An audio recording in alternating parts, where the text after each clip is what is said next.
Okay, good morning, everyone. I'm going to get started by welcoming you. Sawadee Kap. Sawadee Kap. Welcome to Wat Tung. Nice to see all of you guys here this morning. This is our group learning program where each Sunday I come together with students here at the temple, and we have students joining us online as well, and sharing with you the teachings of the Buddha that lead to this enlightened mental state where the mind can be peaceful, calm, serene, and content with joy, no longer experiencing any discontent feelings. Today's topic is chapter 22 of our book that we use for this program. There's a book which is the first volume of a book series titled Developing a Life Practice, The Path That Leads to Enlightenment. The book series is titled The Words of the Buddha, The Path to Enlightenment, Revealing the Hidden.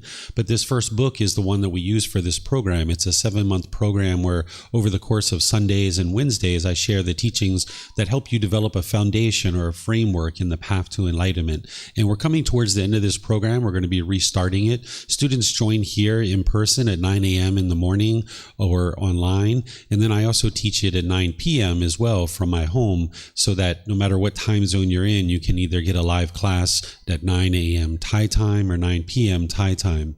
We start here at the temple with some meditation in order to help you guys to develop your meditation practice. And then afterwards, I'm going to move into today's topic, which is chapter 22, titled Mental Health, a Modern Day Delusion. This is where you're going to learn about things like anorexia, bulimia, bipolar disorder, schizophrenia, depression, any of these types of things, even things like ADHD and ADD. All of these and others can be explained through the teachings of the Buddha, and there's actually solutions to be able to help you or people around you to be able to eliminate the symptoms of these. Oftentimes we think of these as biological or chemically related, or sometimes people think they have a defective brain if they're experiencing some of these symptoms that are being labeled as these mental health issues. But instead, you can understand these same things through the teachings of the Buddha. And then there's certain tools and techniques and practices that he shares that will help you alleviate and eliminate these symptoms.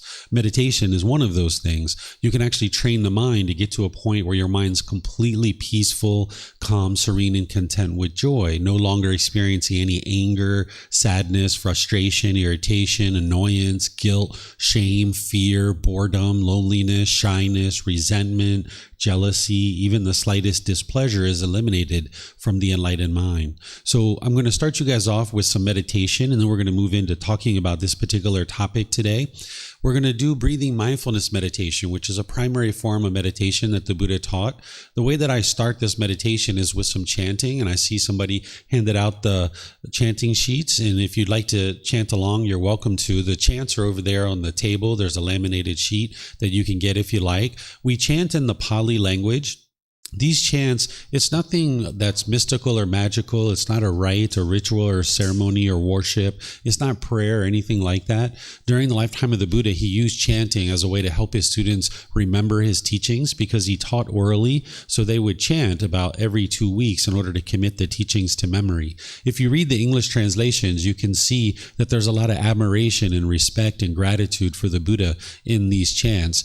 I suspect the Buddha didn't actually create these chants himself, because a Buddha wouldn't teach this kind of thing to their students to show him admiration and respect and gratitude, because a person who's gotten to enlightenment would have eliminated their ego, their arrogance, their boastfulness, putting themselves above others or below others. So I don't think that the Buddha actually created these chants himself. But if you were a student of an individual who helped you move from this anger, sadness, frustration, and all these other discontent feelings to this peace and joy that is a permanent mental state, you'd probably have a lot of respect and gratitude for that person too, because the Buddha didn't want anything. He didn't expect anything. He didn't ask anything of his students. He was just sharing the teachings that would help them to be able to get to this enlightened mental state.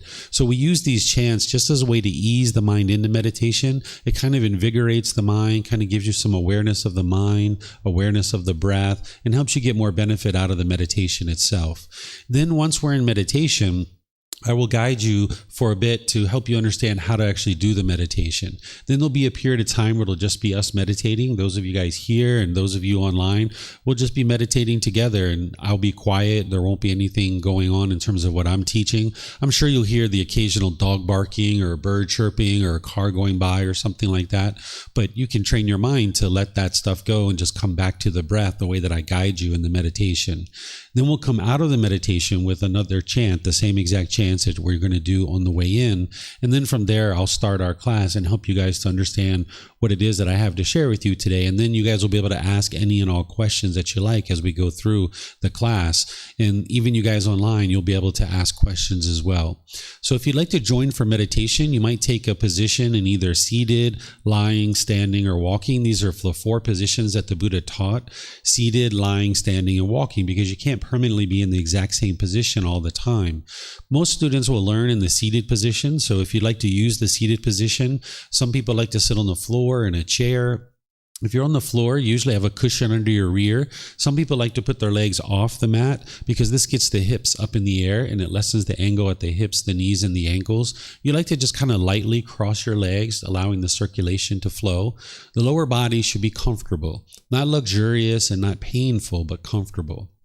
The hands and the arms, the Buddha put his right hand over his left with his thumbs together, and he put this into his lap. If this is comfortable for you, you could use this. But it's not about everybody doing it exactly the same way. That's not actually possible because different people are going to find different things comfortable. So if you like to put your palms on your thighs or your knees or your palms up or rest your hands in your lap, it's really up to you. The lower body and the hands and arms should be completely relaxed and comfortable, including if you're sitting in a chair as well. Some people like to put their feet flat on the floor or lightly cross at the ankles, and just have your lower body comfortable and your hands and arms comfortable.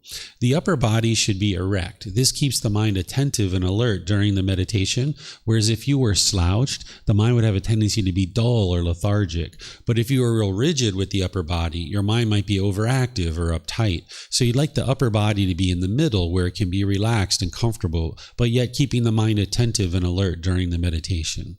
So again, I'm going to chant easing into meditation. You're welcome to join along if you like with the chants, and then I'll come back with some guidance.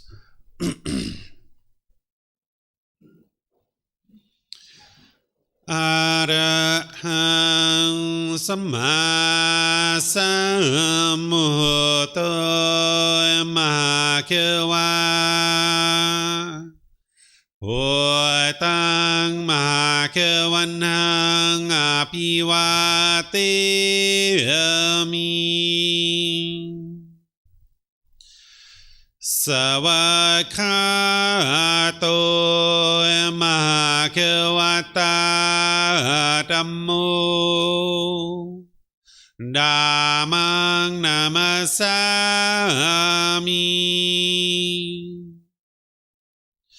Supatipano Mahakavato Sawaka Sangho Sanghang Namami Namo Rasa Bhagavato Arahato Samma Sambuddhassa Namo Tassa Bhagavato Arahato Samma Sambuddhassa Namo Rasa Bhagavato Arahato Samma Sambuddhassa Iti piso Mahakawa Arahang Samma Sambuddho Vicacaranang Sammuno Sakato Rokavito Anutero Purisa Dhamma Sati Satatawa Manusanang Bhoto Bhagavati.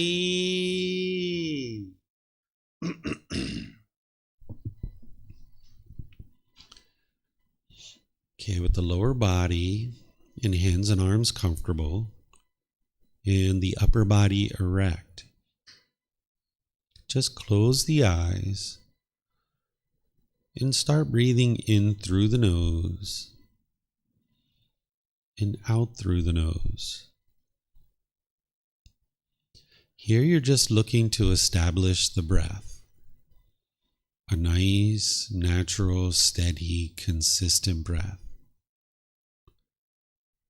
Not forced or controlled.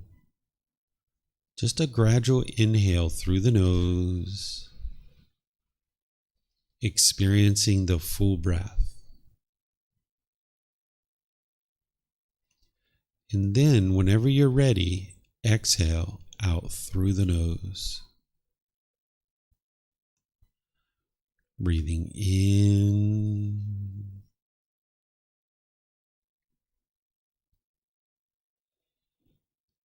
and out.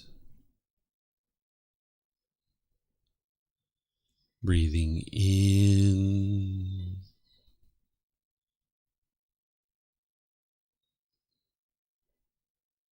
and out.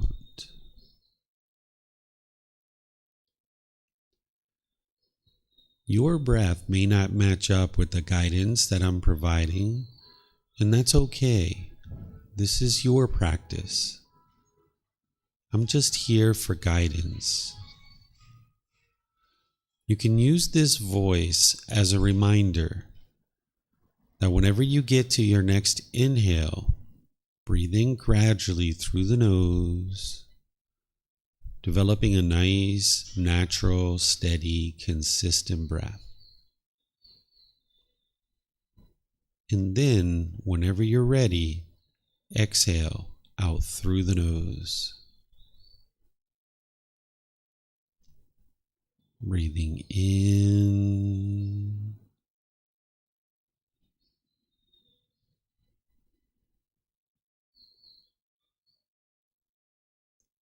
and out.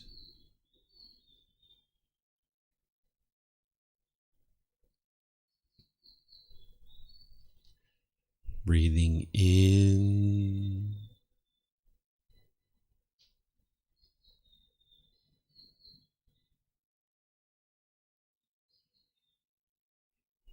and out.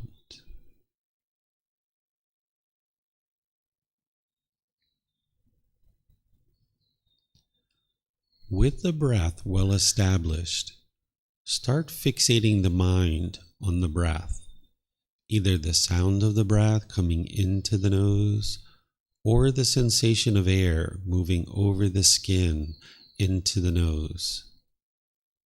The breath is the present moment. Fixate the mind on the breath, the present moment. Breathing in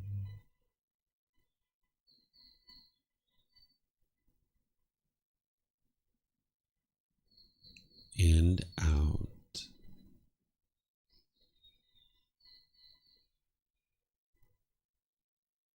Breathing in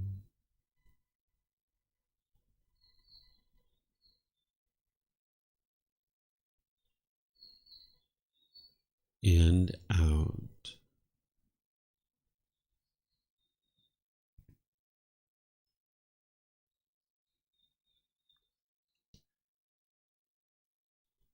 With the mind fixated on the breath, whenever you notice that it moves off the breath, cut that off, let it go, and come back to the breath, the present moment. No need to observe the thought, label it, judge it, analyze it, or even try to figure out where it's coming from. Whenever you notice that the mind is moved off the breath, cut that off, let it go, and come back to the breath, the present moment. Breathing in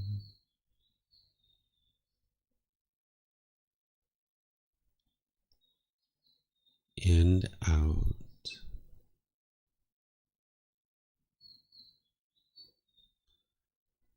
Breathing in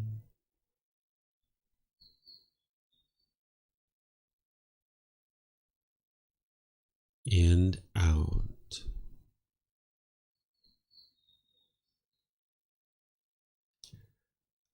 I'm going to be quiet now and let you do this work of focusing on the breath, cutting off and letting go anytime the mind moves off the breath. You have nowhere to go. There is nothing to do. No one needs you right now. This is your time to focus on the breath. Breathing in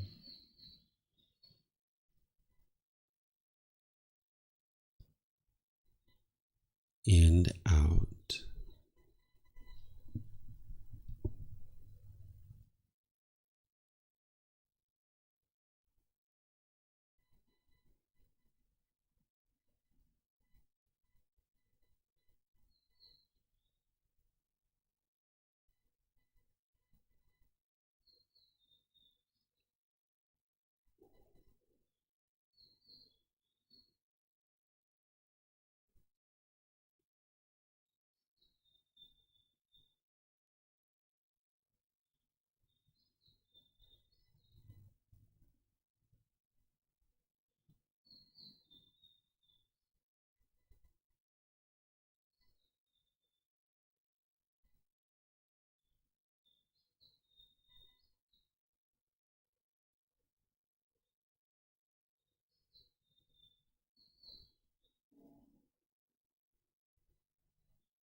อะระหังสัมมาสัมพุทโธมหาเกวาพุทธังภาควันตังอภิวาเทมิ สวากขาโตมหาเขวตาธัมโมธัมมังนามัสสามิสุปฏิปันโนมหาเขวโตสาวกสังโฆสังฆังนามามินะโมตัสสะภะคะวะโตอะระหะโตสัมมาสัมพุทธัสสะนะโมตัสสะภะคะวะโตอะระหะโตสัมมาสัมพุทธัสสะนะโมตัสสะภะคะวะโตอะระหะโตสัมมาสัมพุทธัสสะอิติปิโสมหาเขวาอะระหังสัมมาสัมพุทโธวิชาจารณังสัมมุโนสคาโตโรกาวิโตอนุเตโรปุริสาธัมมาสติสัตตาตาวาปานุสนังปุโตภาควาติ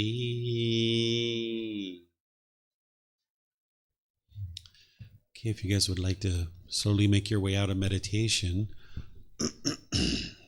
I'd like to once again welcome all of you guys, including those of you guys that joined us since we started meditating. Welcome to all of you guys. Those of you guys here at the temple, including those of you guys online, welcome to everyone. For those of you guys that it's your first time here at the temple, I thought I'd just let you know that there's a bathroom in the back of the room, the very last door on the right. If you'd like to use the restroom at any time, feel free to help yourself. There's even restrooms outside the classroom. There's signs that you can follow that go around to the main bathrooms of the temple. And we have water here that is provided by our students that you're even welcome to help yourself to at any point. Feel free to make yourself comfortable, make yourself at home. So this topic that I have today, which is chapter 22 of this book, Developing a Life Practice, the Path That Leads to Enlightenment, it's all about mental health and helping you to understand how the mind can misunderstand things in the world that are currently happening, and then how you can apply the teachings of the Buddha to what you're experiencing and then actually get solutions and remedies to these issues. At this point in the program, students would have learned many different things by the time they get to chapter 22.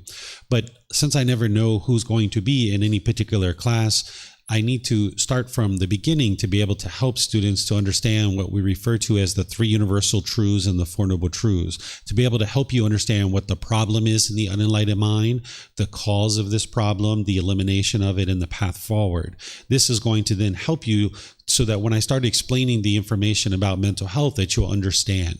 For some of you guys, this will be the first time that you've ever learned this. For others, it'll be a little bit of a refresher. So it'll take me, about 45 minutes or so to help you to understand this. And then we're going to move into this topic of mental health. But in reality, you can think about everything related to the teachings of the Buddha in one way or another is about mental health, because this enlightened mental state is to help you get to the peace, the calm, the serenity, the contentedness, and the joy, where the mind is no longer experiencing any discontent feelings. And you're going to learn about that in the very beginning teaching of the Buddha, which is the 3 universal truths and the 4 noble truths. This is going to help you to establish right view. And when you're learning the teachings of the Buddha, it's important that you understand that you don't believe any of his teachings. You never believe any of his teachings. It's not about believing a bunch of things and then hoping something good happens when you die. That's not the way the teachings of the Buddha work.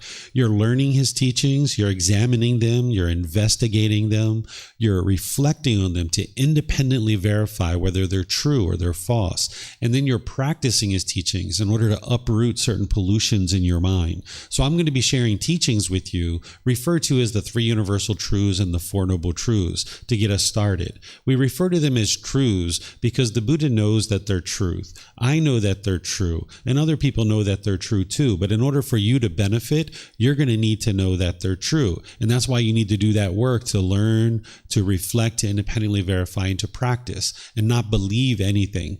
You're not a follower on the path to enlightenment. You're not a disciple or a devotee or anything like that. You're an independent practitioner who's looking to get to the truth, who's looking to get to wisdom, that you're on your own independent journey to enlightenment. And a teacher is here to guide you and point the way and help you be able to see how to progress towards this enlightened mental state. But you need to cultivate wisdom in order to get to this enlightened mental state. Because what the mind's experiencing in the unenlightened state is experiencing this shaking up, this discontentedness due to its lack of wisdom, due to its lack of training and discipline and control. And the way that you train the mind to eliminate these discontent feelings is you need to cultivate the mind to acquire wisdom. And you can't get to that wisdom through a bunch of beliefs. And as you walk through the world, if you lack wisdom about this natural world that's around you, you'll tend to make unwise decisions that produces unwholesome results. And this is what the mind is experiencing in the unenlightened state, is it just has a lack of wisdom.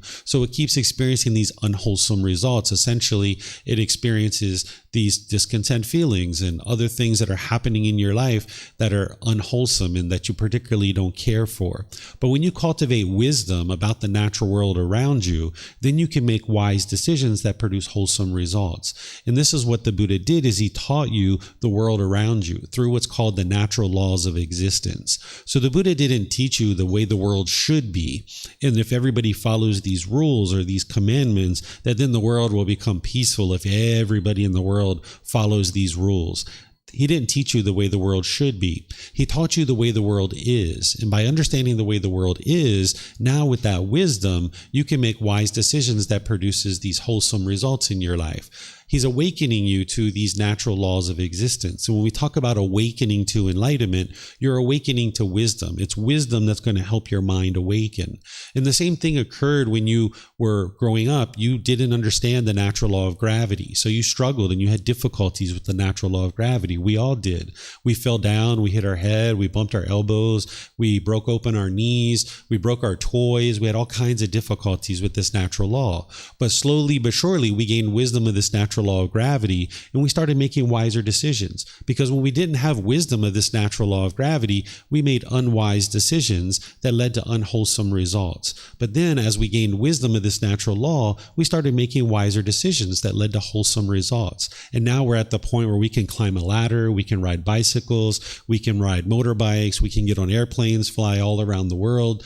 We can naturally exist and comfortably exist without struggles and difficulties because we now understand this natural law of gravity. So we make wiser decisions because we understand the world around us better. But that took us 10 years, 12 years, 14 years. By the time we were that age is when we started to peacefully coexist with this natural law of gravity. So if your mind is experiencing the anger, the sadness, the frustration, and all these other discontent feelings, it's because the mind is lacking wisdom of these natural laws. And I'm going to explain explain those to you, at least get you started with that through helping you understand the three universal truths and four noble truths. But just like you didn't believe anybody that the natural law of gravity existed, you could see the truth for yourself that it truly exists. And now the same thing is true with the things that I'm going to be teaching you this morning, is that you're not interested in believing anything that I say, anything that I write in books, anything that you hear anybody say. Don't believe it. You need to independently verify that it's true.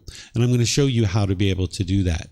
As we go in our class, I'm going to pause at different times so that you guys can ask questions. Those of you guys here at the temple, if you would like to ask questions, if you wouldn't mind using a microphone here in the white bowl, there's a gray switch. If you just press that button on the front, the lights will come on and then they'll go out. And if you just hold it up to your chin, we'll be able to hear you here at the temple, and they'll also be able to hear you online as well.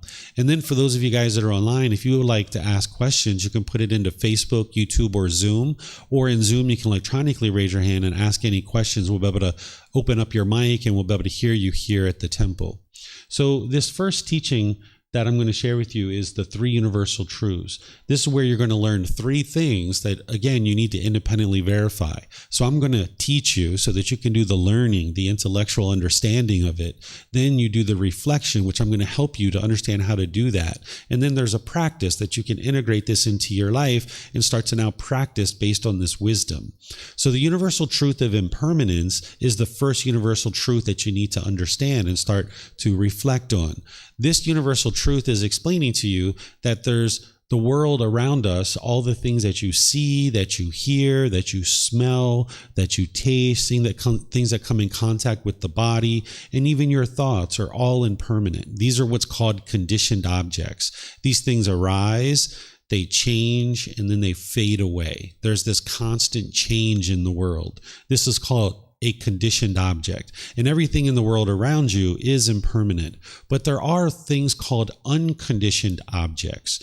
An unconditioned object does not arise, it does not change, and it does not fade away.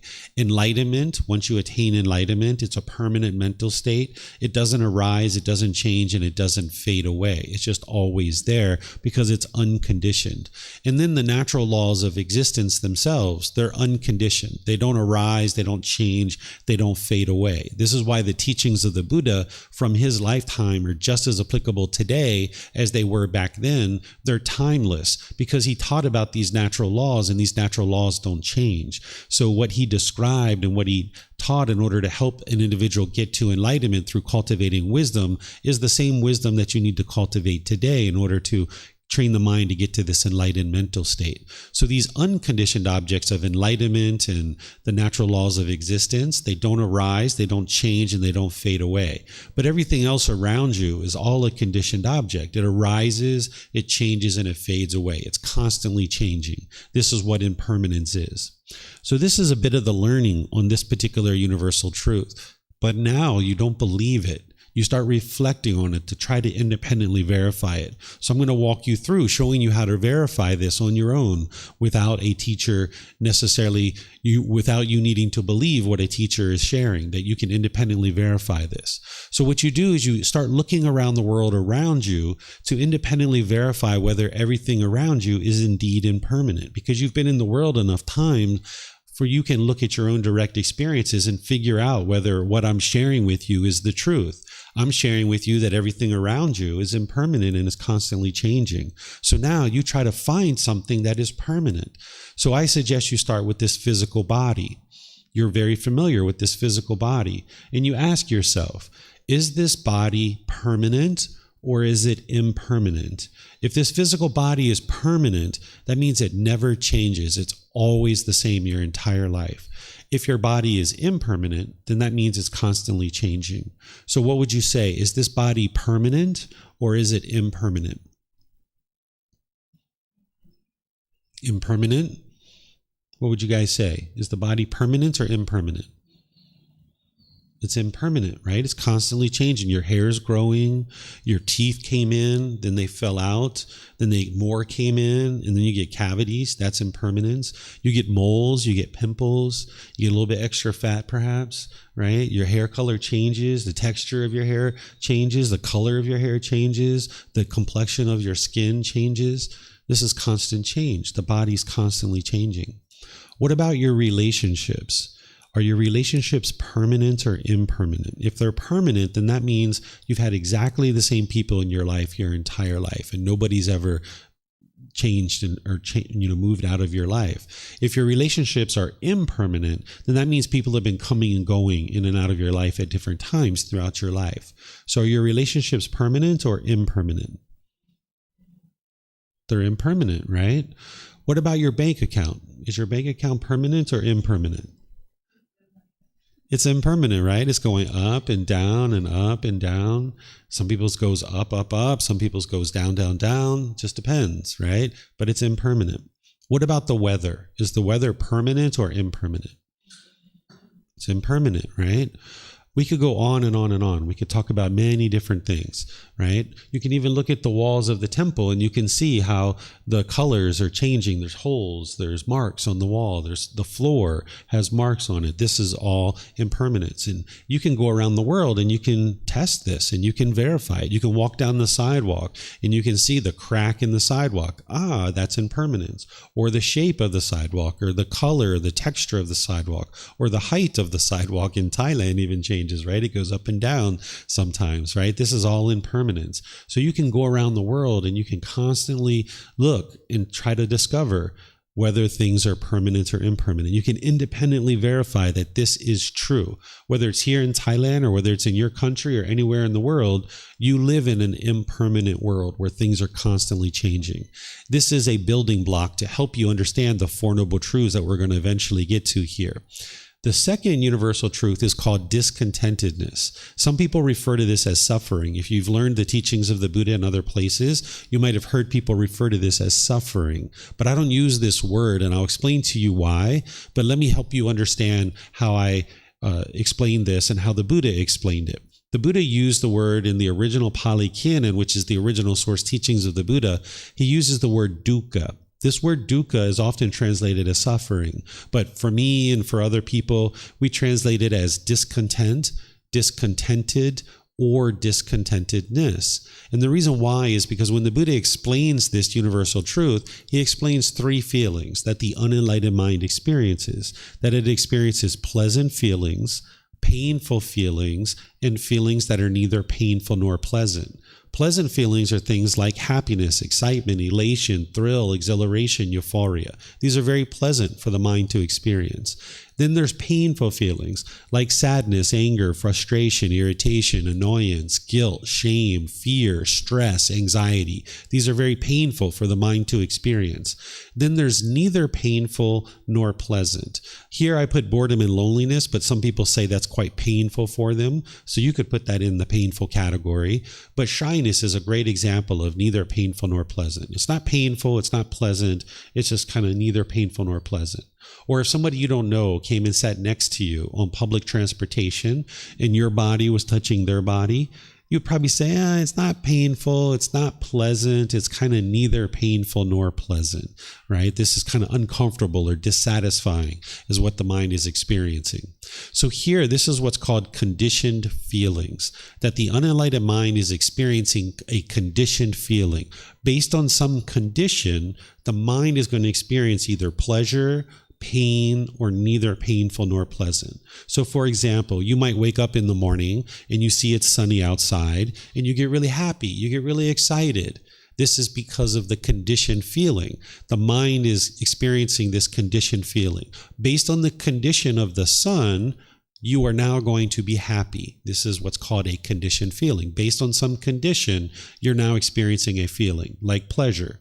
But then, because the sun is impermanent, when you go take a shower and you come out and you see it's raining, that impermanence, now the mind's feeling of happiness is impermanent. Because you've based your inner feeling on some condition, your feeling is conditional. That happiness arises, it changes, and it fades away. This is what's happening in the unenlightened mind. So the Buddha, in this particular universal truth, he's explaining what the unenlightened mind is experiencing. Pleasant feelings, painful feelings, and neither painful nor pleasant. And you can independently verify this. You can think about all the different feelings you've ever experienced in your life and ask yourself, does this explain that? Does this explain what you experience? Is there any feeling that you experience that doesn't fit into one of these three categories?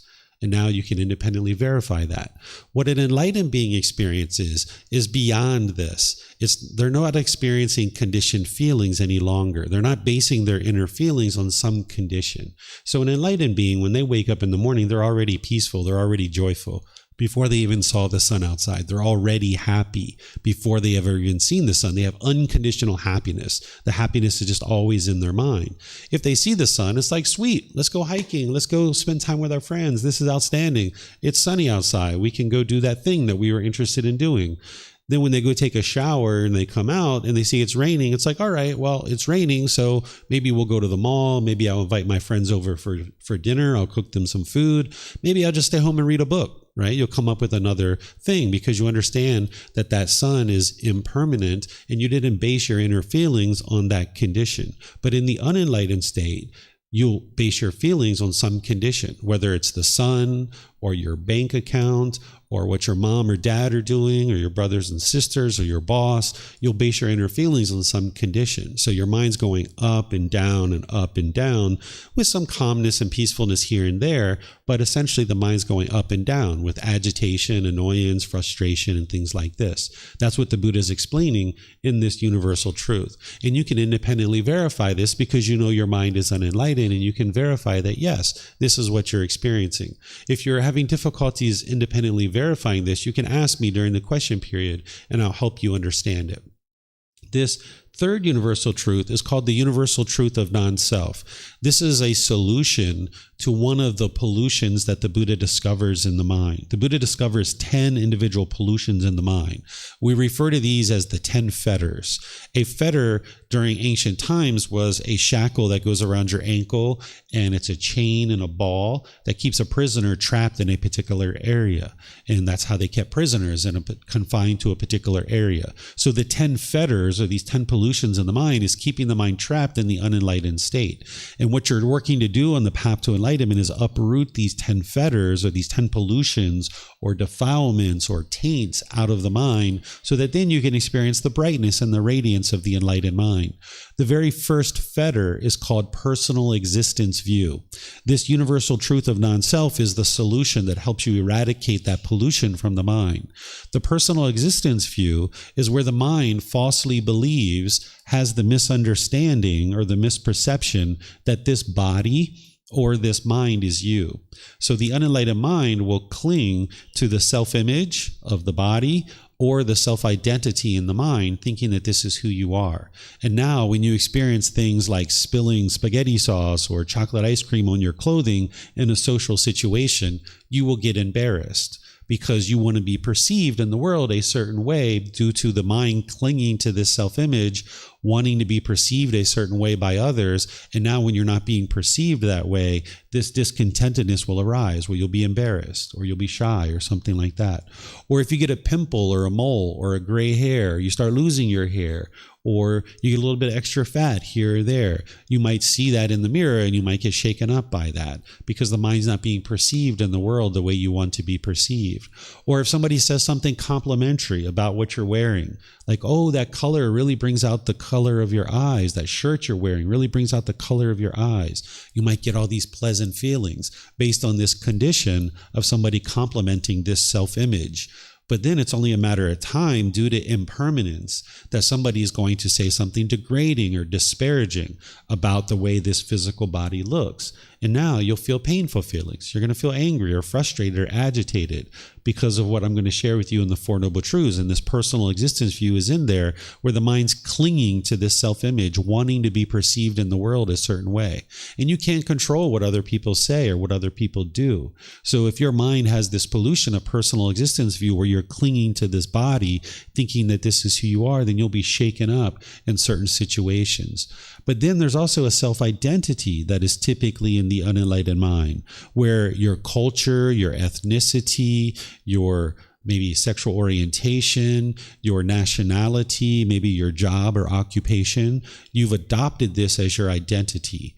Like, I am American, or I am Chinese, or I am German, or I am Irish, or I am Japanese, or I am a Brit, or I'm an Aussie, or I am Brazilian, or any of this I am. I am a lawyer, I am a doctor, I am a Buddhist teacher, I am a taxi driver. All this I am around culture, ethnicity, sexual orientation, nationality, your occupation, any number of things that the mind can cling to and think this is your identity and who you are. And once again, if you hear things that are agreeable to you, you'll get those pleasant feelings. But if you hear something that's disagreeable to you, you'll get the painful feelings. Say you're at a table in a restaurant and 2 tables over, somebody's talking about where you come from. Maybe they're disparaging British people or Americans or Irish people or Chinese people, and you identify with that's who you are as a person. 2 tables over, you're hearing that, you'll probably get frustrated or agitated or annoyed. Maybe you'll even become unskillful. Maybe you'll start yelling at them, or maybe you want to fight them or something like this. And this is causing you all kinds of difficulties in your mind as long as your mind's clinging to this identity and thinking this is who you are. Or say you have a job or occupation that your mind's clinging to as an identity. And now when you're clinging to that identity, when you're doing that job, you might feel great. But then when you get laid off, or you lose your job, or you retire, you might feel like a part of you is missing. Like you're no longer doing that job anymore. You feel like a part of you is missing. You don't feel whole anymore. Or if you've been in a boyfriend-girlfriend relationship, or a husband or wife, and you've identified with I am a boyfriend or I am a girlfriend. And now when you guys are together, you feel great. But when you're apart, you don't feel whole anymore. You feel like a part of you is missing. And you might feel like you want to hurry up and get right back into another relationship because you want to assume that identity of I am a boyfriend, I am a girlfriend again. You don't feel comfortable in that role of just being single because the mind's craving for this role to be permanent. And as long as your mind is misperceiving or misunderstanding these things as who you are, you'll struggle and have difficulties. Right? So as long as you are identifying with even something like I am a Buddhist teacher, right? If I identified with I am a Buddhist teacher and somebody says something wonderful and about Buddhist teachers, then you feel these pleasant feelings. But then it's only a matter of time before someone says something degrading or disparaging about Buddhist teachers. And now if you identify with that's who you are, you'll feel frustrated or angry or irritated because of that.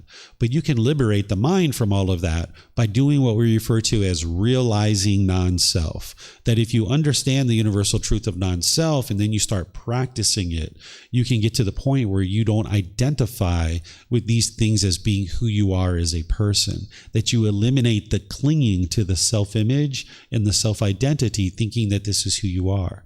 Eliminating the clinging to this body or this mind, thinking that this is who you are.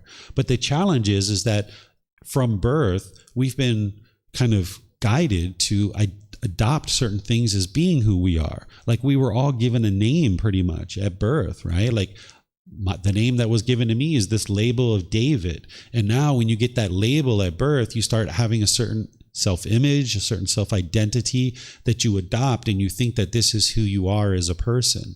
So you can understand this problem of personal existence view of how the mind gets shaken up when it has this pollution.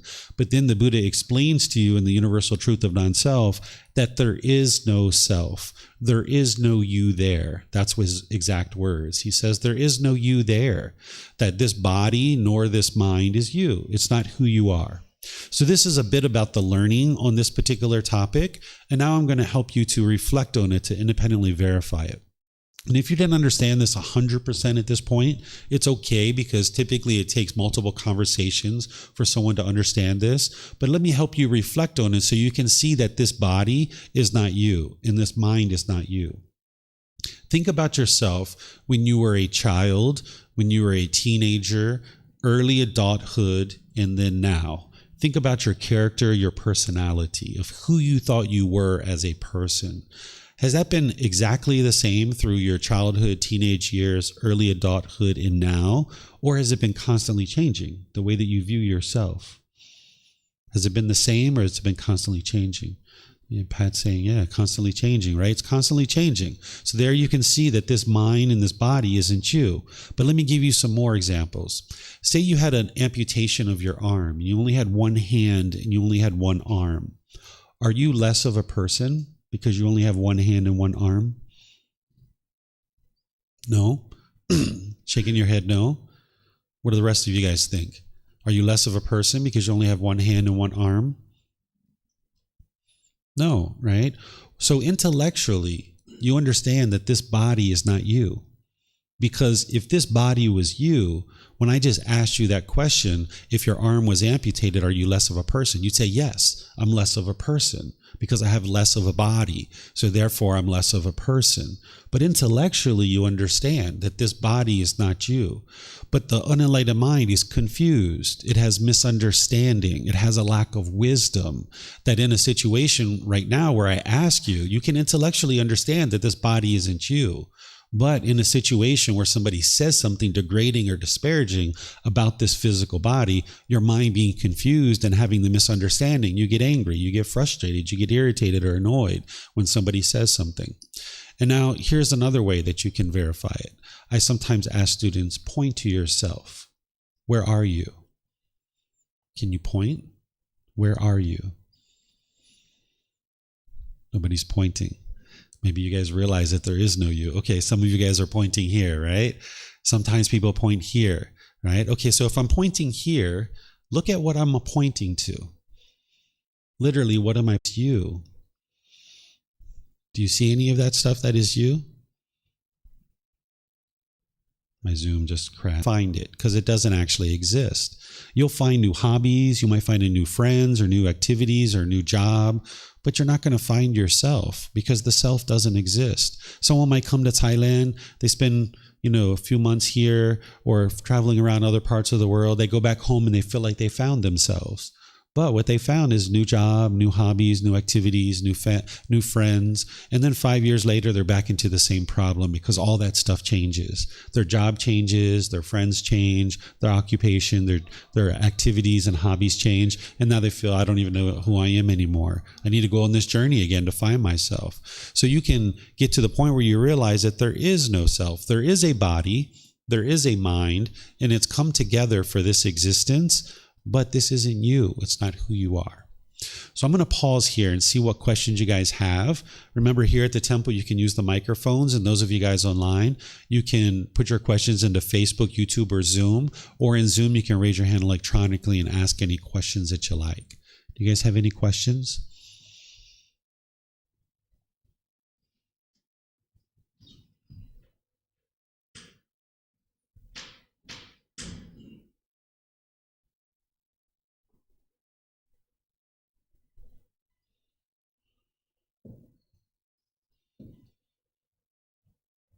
No batteries, impermanence. The microphone's impermanent. It arose, it changed, and it faded away. Thanks, David, for the teaching. If I can use you as an example, maybe. You're sitting there now, you teach Buddhism, and previously your life looked very different.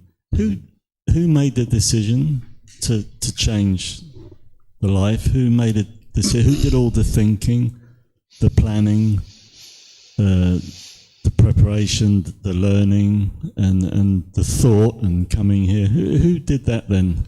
If it's not self or not mind, or how did you arrive here? It was the mind, but the mind isn't me. It's not who I am, right? So if I was clinging to what I did in the past, I would be very uncomfortable going through that change, right? If I was clinging to, I'm a business owner, I'm an IT professional, that's who I am. Now, being interested to change to do something else, you will struggle during that time frame. Because from here in Thailand, living here, I guess I could be an IT professional from here, but I chose not to, right? And I could be a business owner, which I was for a period of time even when I came here to Thailand, I opened a business for a period of time, but I let all that go in order to do what I'm doing now. But that's the mind that's making those decisions. But none of that is me, the IT professional, the business person, the Buddhist teacher. None of this is me. It's not who I am. So you can liberate your mind of clinging to that as your identity, so that then when you do experience change, you can be comfortable with it. That's what the Buddha is teaching you. He's not saying there's no being in existence. That's not what he's saying. He's just sharing with you that this body nor this mind is you, so that way, if you eliminate your clinging to it, you can be comfortable when you experience all this change related to the physical body or the mind. So when you experience wrinkles or gray hair, or you're losing your hair, or any of these other changes with the physical body, you can be comfortable with that because you understand this isn't you. It's not who you are. Or if there's anything that your mind's holding on to as an identity, like I am a Brit, or I don't know your life that well yet. All the different I am that could be in there. I even had a student one time just recently share with me that he was really struggling because he is a great tipper. He said, I am a great tipper. And now he's going into these restaurants in America where they're asking for tips, not restaurants, but like a coffee shop. It's like a 30-second transaction and they want a tip. And he's not tipping, and he's choosing not to tip. And he was really struggling because he's like, I am a great tipper, but I feel so conflicted when I go in there because I'm not tipping them. And I needed to help him see that he was clinging to this self-identity of I am a tipper, I'm a great tipper. And now in a situation where he's not tipping, his mind was conflicted and struggling with that. So the mind can cling to so many different things, even like a sexual orientation. You can think about that, like, I am heterosexual, or I am homosexual, or I prefer same-gender relationships, or I prefer opposite gender relationships. Now, when somebody is commenting in a either positive or negative way about that, you can really struggle. Or your ethnicity, like your race or your culture. If you hear something degrading or disparaging about that, you could really struggle. So what the Buddha is saying is none of this stuff is you. Of course, there is a body, there is a mind. It's come together, and we refer to that as a person. But the Buddha is saying none of that is you, so that you can train your mind to let go of it. And that way you can experience more peace and more joy in all situations, because you're not going to experience permanently agreeable contact about the self-image or the self-identity. Sometimes there's going to be things that are disagreeable that you experience. And if you hold on to this body or this mind thinking this is who you are, you'll be shaken up in these types of examples that I'm giving. Mm-hmm. We have some more questions here. Yeah, you guys can pass those mics around. We got plenty of them. You can even keep them with you. Mm-hmm.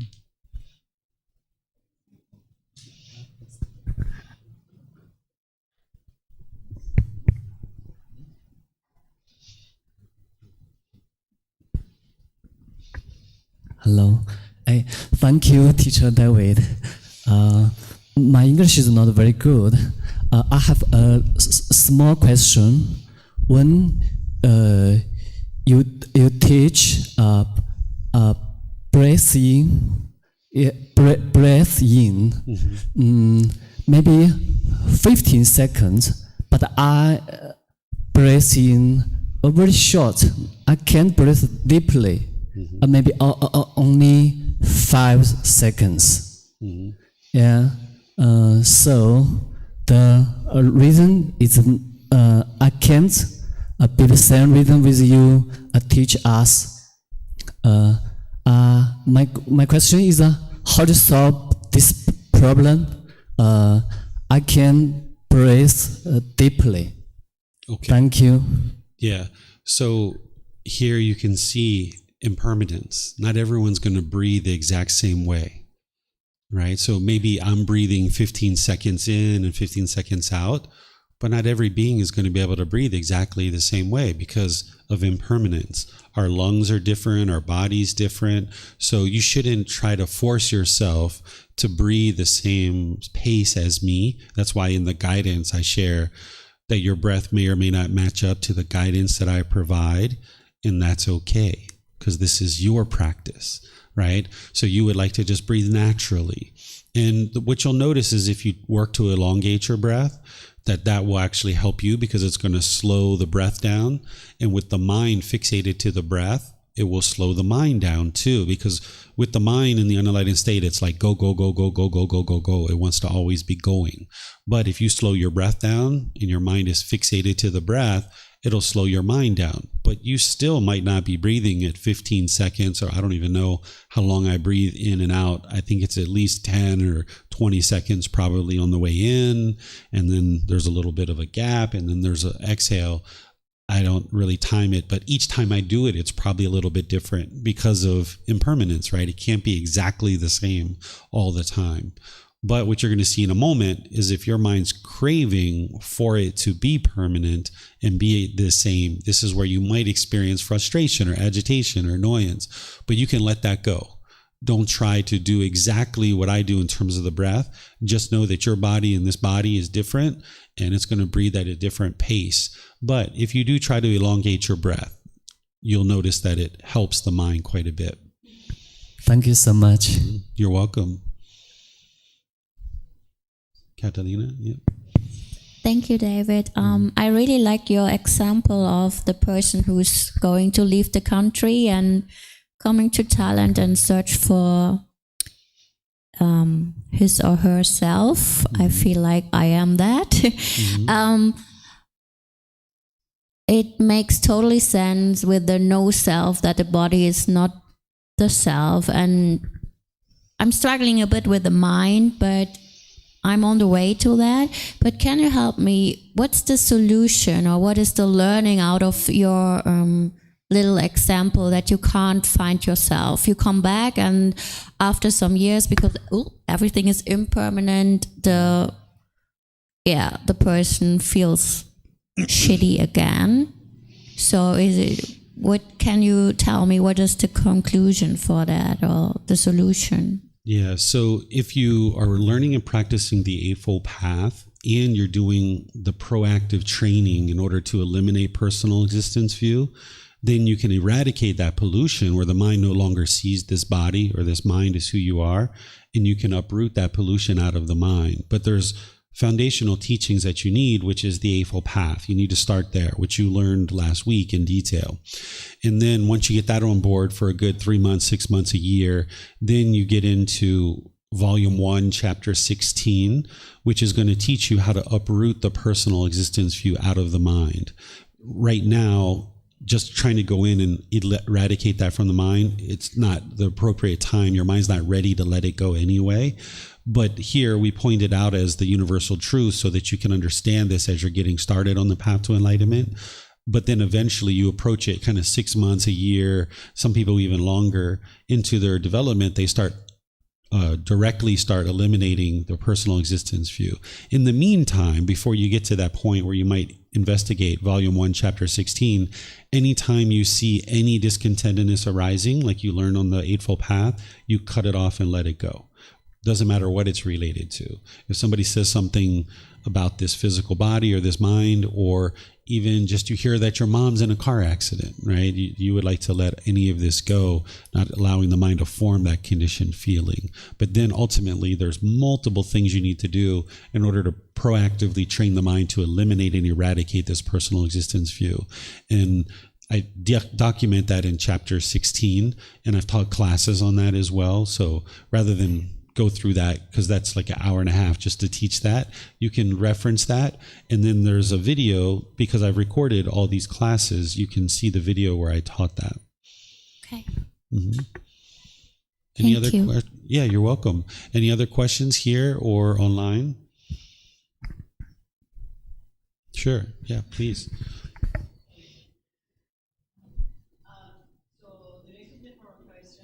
I think your mic's not on yet, Junko. Repeat her question, I think. So there is no permanent self. So while hearing your explanation, so I really suffer as a child, and then so as a man, and then as a kind of some occupation. So they are might be called title. So no permanent self means so kind of get rid of all my titles and role. And then, so maybe my core here. So let's say my core is here. And then my title is attached and my role attached around me. And so the non-permanent self means the attachment. Or, I try to understand. So just... Yeah. So it's a matter of performing a role without identifying as that's who you are. So obviously, people would consider me to be a Buddhist teacher, right? And I'm performing that role of sharing the teachings of the Buddha. But the mind doesn't adopt the identity that I am a Buddhist teacher. So the mind here, this mind doesn't think that I am a Buddhist teacher. The mind understands I'm performing this role of sharing the teachings of the Buddha, but that's not who I am as a person.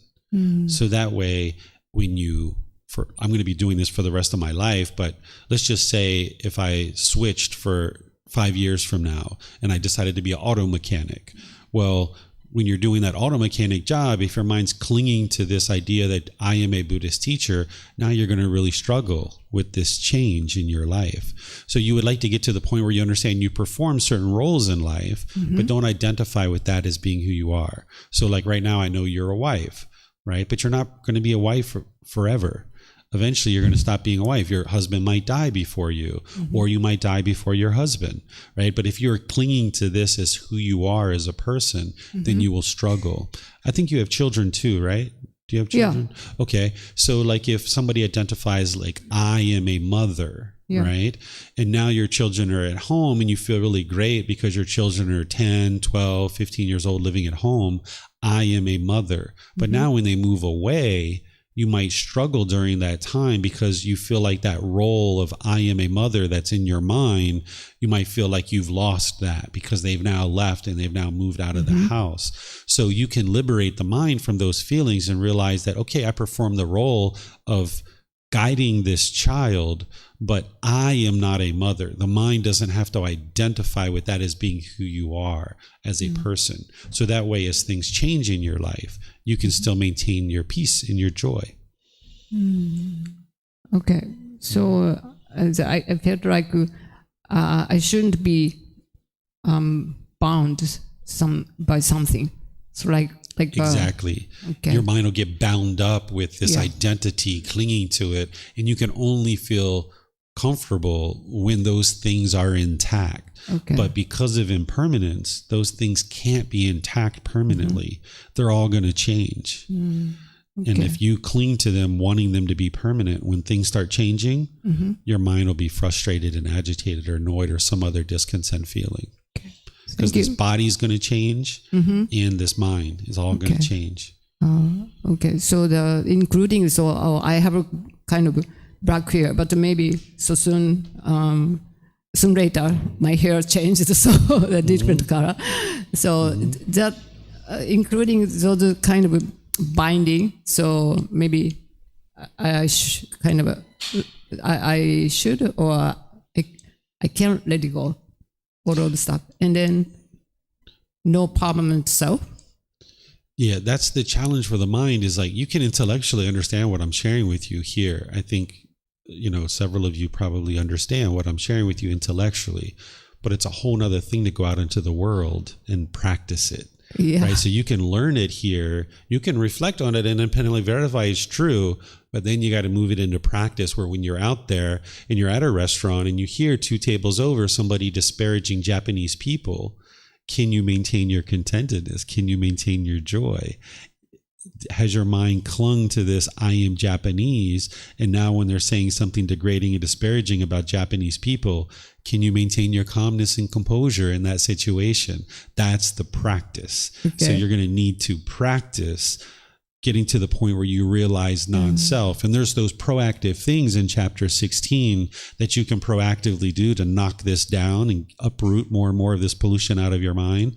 But then you're going to need to be in situations where something can potentially be triggered. So like that one student that I shared that says, I am a good tipper. And now when they're in the store and they're not tipping, they're feeling very conflicted over that. They needed that in order to be able to identify that their mind is clinging to this identity of I am a good tipper. I'm a great tipper. And now when they see that, it's like, okay, I need to eradicate that from the mind. So these things need to get triggered to the point where you can see what's happening in the mind, and then you can work to eradicate it. Even though we have these proactive ways to eliminate it from the mind, you're still going to have these things get triggered occasionally. And that's going to be helpful for you to identify what's going on in the mind so that then you can eradicate it from the mind. Okay. Yeah, maybe it's a lot of practice. Thank you. The Buddha is pointing out to you the problem, which is the personal existence view, and the solution is the universal truth of non-self. And that's where the real work comes in on a day-to-day basis to eradicate that pollution. But this is the solution, helping you to realize that this body nor this mind is you. Okay. Thank you so much. Yeah, you're welcome. Yes, ma'am. Hello, my name is Roberta. I'm from Italy. I like to listen, to learn. I'm a beginner and I'm really interesting, and I like what you tell. I think maybe this comes a little bit with the wisdom of the age. We are growing, and something you told, impermanent is even the relationship, and but as human being, we like to be in relationship with family, with friends, with a partner, and when you are in a relationship, it's not only up to you, it's depending even on the other people are connecting with you. So I ask you how to build a healthy relationship. Is your question how to be in a relationship? Is that what you're saying? Is you asking me how to be in a relationship? I didn't hear your question at the end. Can you say your question at the end? How to build a healthy relationship. Oh, how to be in a healthy relationship. Okay. So let me share the next piece that I'm going to share with you, and then let's circle back to that. Okay. Because once you understand the next piece, then what I have to share with you will make a lot more sense. Okay. Okay, anything else you guys would like to ask before we move on? Let me see if we have any questions online. I'm not seeing anything online. We have a question here. Okay. Hi, David. I started thinking that a lot of people think there's themselves. So probably their future goal is to be someone. And if there's non-self, I start thinking that like why we appear in this world is like our future goal is to reach enlightenment or something. That's what I share with people, right? Like one of the things that we're taught growing up is we're taught to go out into the world and be somebody. Go be somebody, go change the world, go to college and get this certificate, get this degree, do this thing. And we do need to do things in the world in order to survive, in order to interact, in order to acquire the basic necessities that we need. But carrying the burden of going out into the world and being a somebody, that's a real burden to carry, right? And it's actually a lot easier to be somebody. Like you can go to college, you can get a degree, whether it's a bachelor's, master's, PhD, you can go get a job, you can get a title, you can be a somebody pretty easily. But to be a nobody is actually really challenging. And when we talk about being a nobody, it doesn't mean that you lack confidence or you do nothing in the world. We're just saying that you don't allow the mind to assume that ego, that arrogance, that I have to be a somebody and I need to leave my mark on society. Well, gosh, there's 8 billion people in the world. Can you imagine 8 billion people in the world going around trying to change every little aspect of the world based on what they've got in their mind and how they think the world should be? And now there's 8 billion people trying to change the world to be how their mind perceives it. This is a very difficult way to live life and carry that burden around. So that's why what the Buddha is doing is he's teaching you the way the world is, so that now you realize that you can't change the world. The only thing you can do is you can change your own mind. You can change your mind, and that'll be challenging enough just to change your own mind, let alone changing the mind of 8 billion people. So in this world, there's really nothing here that's worthwhile holding on to. You can't hold on to any of it anyway. Yeah. There's really nothing here that we do spend time, doing fun things and, enjoyable things with our family, our friends, going to work. These are all great things, hobbies, activities. But the ultimate goal would be that while you're doing all of those things, that also train your mind and get to enlightenment so that you can escape this constant cycle of being reborn over and over and over again. Right. And that's where you won't keep coming back to nothing and nothing that you experience here in this world. Oh, I got it. Thank you. Thank you so much. So we can still be ambitious to reach some goals, but just trying to be peaceful for all the gains and losses, just there is no self. And don't be that ego or something. Yeah, that ambition and that motivation, that willingness to do something, an initiative, comes from what we call the enlightenment factor of energy. Whereas if you just sat on the sofa and did nothing all day, you're not going to be peaceful and joyful there. But if you chase after things and you chase it and you carry this burden of all these expectations of what you have to do, you're not going to be peaceful and joyful there either. Yeah. So you need to get to the point where you're making wise decisions with ambition and motivation and encouragement, to do things, enthusiasm. Yeah, you can practice this as part of the enlightenment factor of energy. You would need to practice it. An enlightened being is not going to be sitting around doing nothing all day, but they're also not going to be chasing after things and forming their inner feelings based on whether they get those things or not. They're going to be just making wise decisions to pursue goals, objectives, and interest in life. Yes, with enthusiasm and vigor and ambition. Yeah, thank you so much. You're welcome.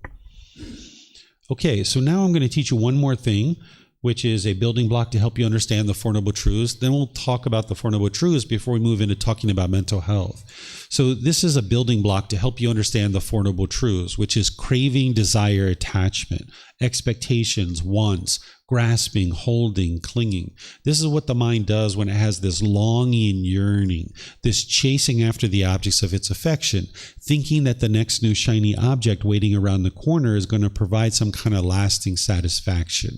If you've ever been in the mall and you saw a brand new product like shoes or a phone or a computer, and you're like, oh, I just got to have that. I want it so badly. Yes, yes, yes, yes, yes, yes. The mind is almost obsessed with this. It could be a new boyfriend, a new girlfriend, a new job. You might just chase and chase and chase and chase, thinking that this external thing is going to provide some kind of lasting satisfaction. So the mind chases after it. The mind is longing, yearning, pulling in the direction of the objects of its affection. Have you guys experienced this before? Do you know what I'm talking about? Where the mind's longing, yearning, and chasing after something? Right? Have you experienced this? Okay, this is the craving, desire, attachment. Okay, so now I'm going to talk about the Four Noble Truths. This is where you're going to understand the problem, the cause of the problem, the elimination, and the path forward. The first noble truth is explaining the problem is that everyone that is unenlightened will experience discontentedness. So those conditioned pleasant feelings, painful feelings, neither painful nor pleasant. This is the problem. The unenlightened mind is forming its inner feelings based on some condition. It can only be happy if these things occur. If it's sunny outside, if my bank account is this, if my mom does this, if my brothers and sisters do this, if my boss does this, I will be happy. And that's called conditional happiness. And the more expectations you have, the fewer and fewer amount of time, the lesser and lesser amount of time that you can be happy. Because you have all these conditions stacked up of you want this, you want this, you want this, you want this, you want that. And that's the only way you can be happy. And then if those things aren't met, then your mind goes to the sadness or the frustration or the irritation. This is the problem. The first noble truth is explaining that everyone that's unenlightened is going to experience that up and down of those conditional feelings. Then the second noble truth is explaining the cause of this problem, that discontentedness is caused by our own cravings, desires, attachments, because the mind wants everything to be permanent when everything in the world is impermanent. So I'll say that a couple of times and I'm going to give you some examples. So those discontent feelings, the pleasant feelings, the painful feelings, the neither painful nor pleasant, it's caused by the cravings, the desires, the longing, the yearning, the wanting things to be a certain way. If you get things your way and the way you want, you'll get pleasant feelings like happiness, excitement, elation, thrill, exhilaration, euphoria. But because things are impermanent, you can't permanently get what you want. So therefore, your mind's going to move to the painful feelings, the sadness, the anger, the frustration, the irritation, because the mind's craving for things to be a certain way. If it's sunny outside, you'll be happy. But that sun is not permanent. So if you're craving and longing, yearning for the sun to be permanent, when it rains, you'll be frustrated or agitated. Or if you have a certain boyfriend or girlfriend, as long as you're with that boyfriend or girlfriend, maybe you're happy, maybe you're excited. But then when you guys split up, now you're sad or you're frustrated or you're lonely or you're bored or you're angry because you guys have split up. The mind is craving for this relationship to be permanent when it's impermanent. So as long as your mind's craving for this relationship to be permanent, you'll only be happy when you're together. And then when you separate, you'll be sad or angry or frustrated. Or say you have a brand new car and now you get all these pleasant feelings because you got this brand new car. But then you take it, you go to a store, you park outside, you go in the store, you come out, and now there's a scratch on the car. And now you might get frustrated or agitated. It's not the scratch that's causing your mind to be frustrated. And it's not the person who caused the scratch. It's the mind craving permanence, wanting this car to look permanently beautiful. But this car is impermanent. It can't be permanently beautiful. It's not possible. So in these situations, as long as your mind's craving permanence, you will experience discontent feelings. So when grandma or grandpa died, or brothers and sisters, or mom or dad, or friends or family, your mind might have been grieving, or you might have felt sad or felt miserable because the mind's craving for grandma or grandpa to be permanent. And as long as they're alive, you are happy, perhaps. But then when they die, your mind craving permanence and realizing that they are impermanent, now your mind, with a lack of wisdom of the universal truth of impermanence, it struggles and it has difficulties during the time of this impermanence that you experience. So the unenlightened mind is experiencing this discontentedness due to what's inside your own mind. The craving, desire, attachment, the mind is causing this itself.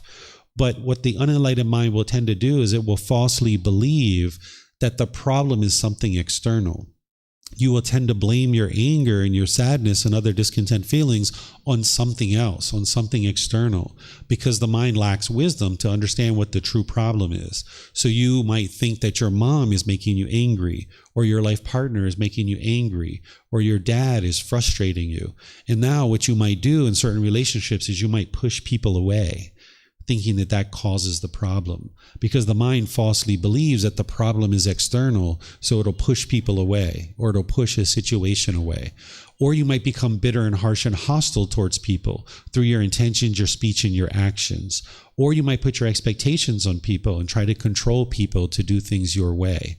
But none of this is actually solving the problem. That's why you get angry and irritated over and over and over again. And you're just stuck in this constant cycle of getting angry and irritated over and over and over again, because you're not solving the real problem, because the mind doesn't understand the real problem. Because you don't understand the problem, you can't fix it. So because the mind falsely understands the problem, thinking the problem is external, you'll push people away, become bitter and harsh and hostile, or put your expectations on people. This is the mind trying to get what it wants. But because the mind lacks the wisdom to realize that it's truly craving, desire, attachment, it's truly inside your own mind that's causing this. So when you understand what the cause of the problem is, then you can actually fix it. So the actual cause of the problem of these discontent feelings is your mind's craving, desire, attachment, the longing, yearning. And because that's the problem, now you can actually solve it. But just to be sure you see what the real cause is, and you're not believing me, now independently verify what I shared. I shared with you that your mind is causing your own discontent feelings because you're craving, you're wanting something, you're expecting something to be a certain way. And when you get it, you get pleasant feelings. And when you don't get it, you get painful feelings. So take a recent time that you've been angry or frustrated or irritated, or even take a recent time when you were happy and excited and elated. Look at that situation. When you were sad or angry or frustrated, you might have been trying to blame other people for those feelings that you were experiencing. But now with these fresh eyes, with this new wisdom, look at that same situation. What was it that your mind wanted and it didn't get? It might have been yesterday. It might have been today, this morning. It might have been 2 weeks ago. You can look at that same situation where you were annoyed, you were angry, you were frustrated. There was something your mind wanted. You were longing, you were yearning, you were craving, you were expecting something to happen. And if you would have got it, you would have been happy. But if you didn't get it, you got angry or sad or frustrated. You can independently verify this through your own direct experience. Every single time that you've been angry or frustrated, irritated in your life, your mind has been causing it itself. You might have been adamantly arguing with somebody, trying to convince them that they need to change what they are doing because they are making you angry. We've been in those arguments. We've been in those fights, right? And we advocated for our position. We put our expectations on that person and tried to control them to do things our way. But it was actually your own mind causing these feelings all along. But the unenlightened mind doesn't understand that because it lacks wisdom of these natural laws of existence. And because it lacks this wisdom, it will continue to stay stuck in this continuous cycle. But if you can reflect on this and you can independently verify it, now you can see the truth for yourself that your mind is causing your own discontent feelings. So you can learn this, which I just taught you, then you can reflect on it. And if you're having difficulties seeing that your mind is causing your own discontent feelings, let me know and I will help you see it. Then you can start practicing. We're now in daily life, instead of trying to blame other people for the feelings that you're experiencing, you can look inside. You can look internal and say, what is it that I'm craving here? Why am I so agitated? Why am I so frustrated? Why am I so annoyed? There's something my mind wants here. Oh, I want everybody to be polite to me. I want everyone to be respectful to me. But I live in an impermanent world. Some people are going to be polite, kind, friendly, respectful, and other people aren't. Remember, the Buddha is not explaining to you the way the world should be. He's explaining to you the way the world is. And the way the world is that it is impermanent. Some people are going to be polite, kind, friendly, respectful, and some people aren't. And if you're craving for everyone to be polite, kind, friendly, respectful for you, you'll be happy and excited when people are that way. But when someone's impolite, unkind, unfriendly, and disrespectful, you'll be frustrated, you'll be agitated, you'll be annoyed because you're craving for everyone to be a certain way. And it's just not possible because you live in an impermanent world, right? So this can help you to see what the problem is. Then the third noble truth is explaining to you the solution, that the elimination of discontentedness is possible by eliminating craving, desire, attachment. If the cause of the problem is explained in the second noble truth, which is craving, desire, attachment, then to eliminate your discontentedness, you need to eliminate your cravings, desires, attachments. There's certain practices that the Buddha shares, like breathing, mindfulness, meditation, and generosity. These are two that we use.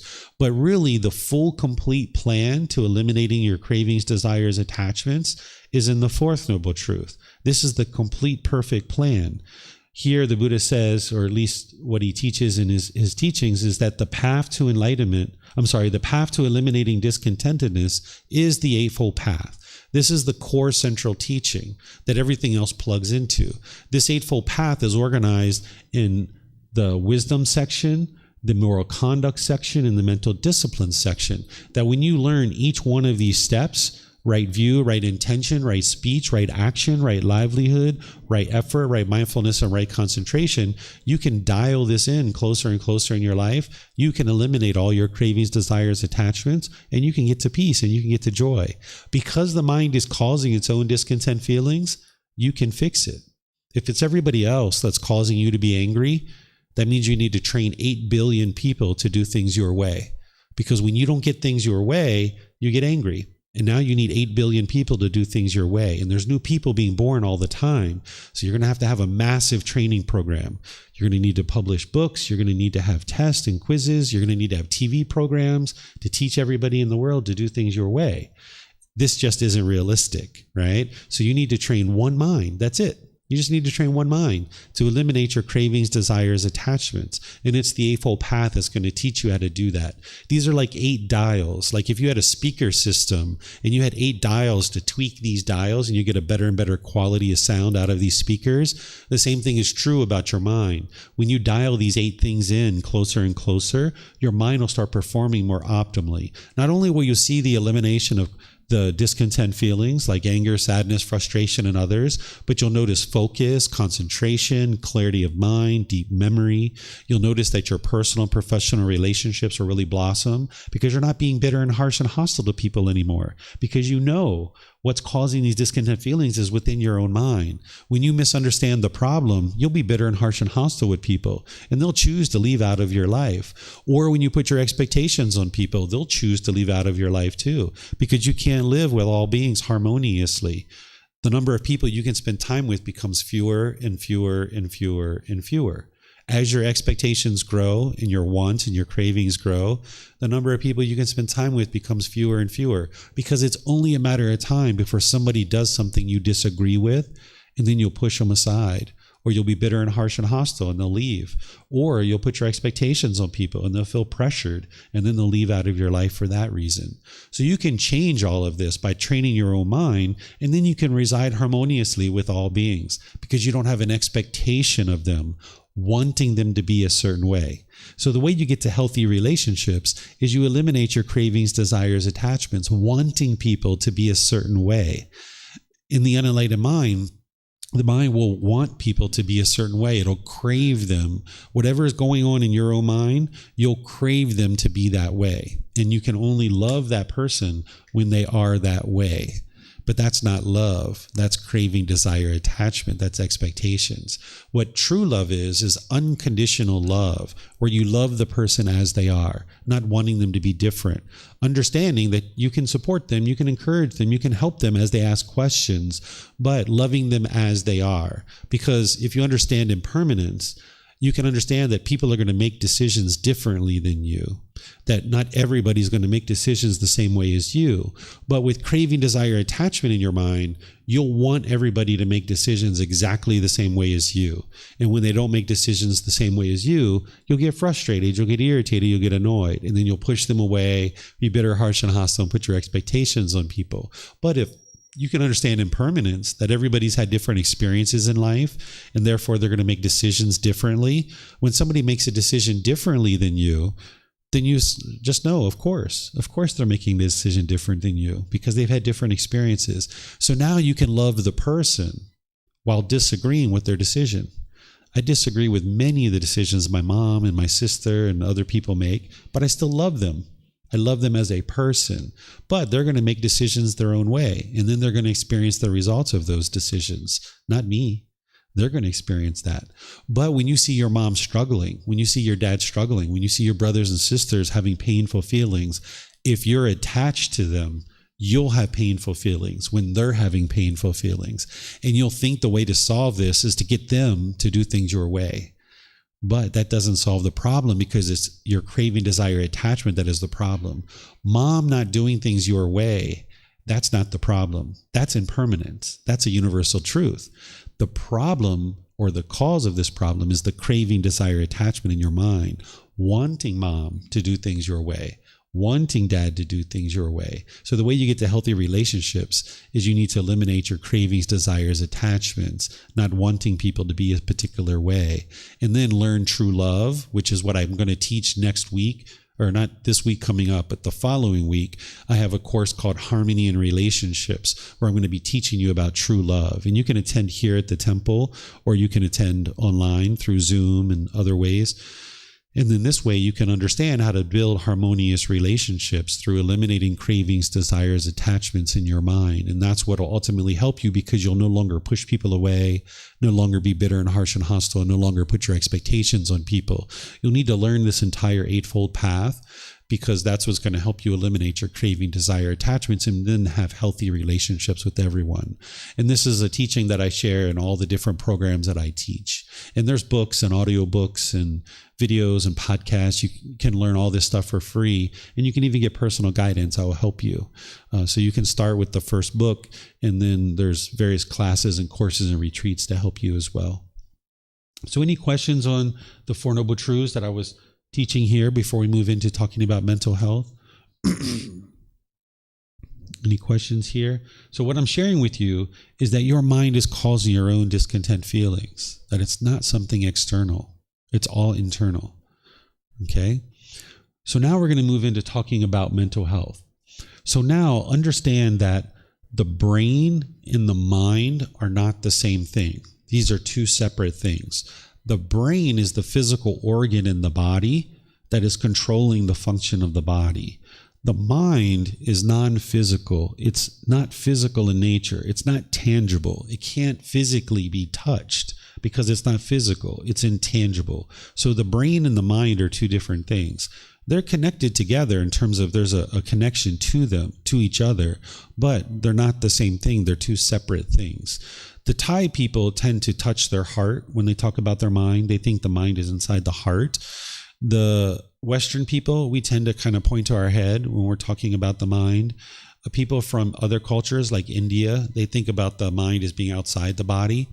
The true reality is that the mind doesn't exist in just one place because it's not physical.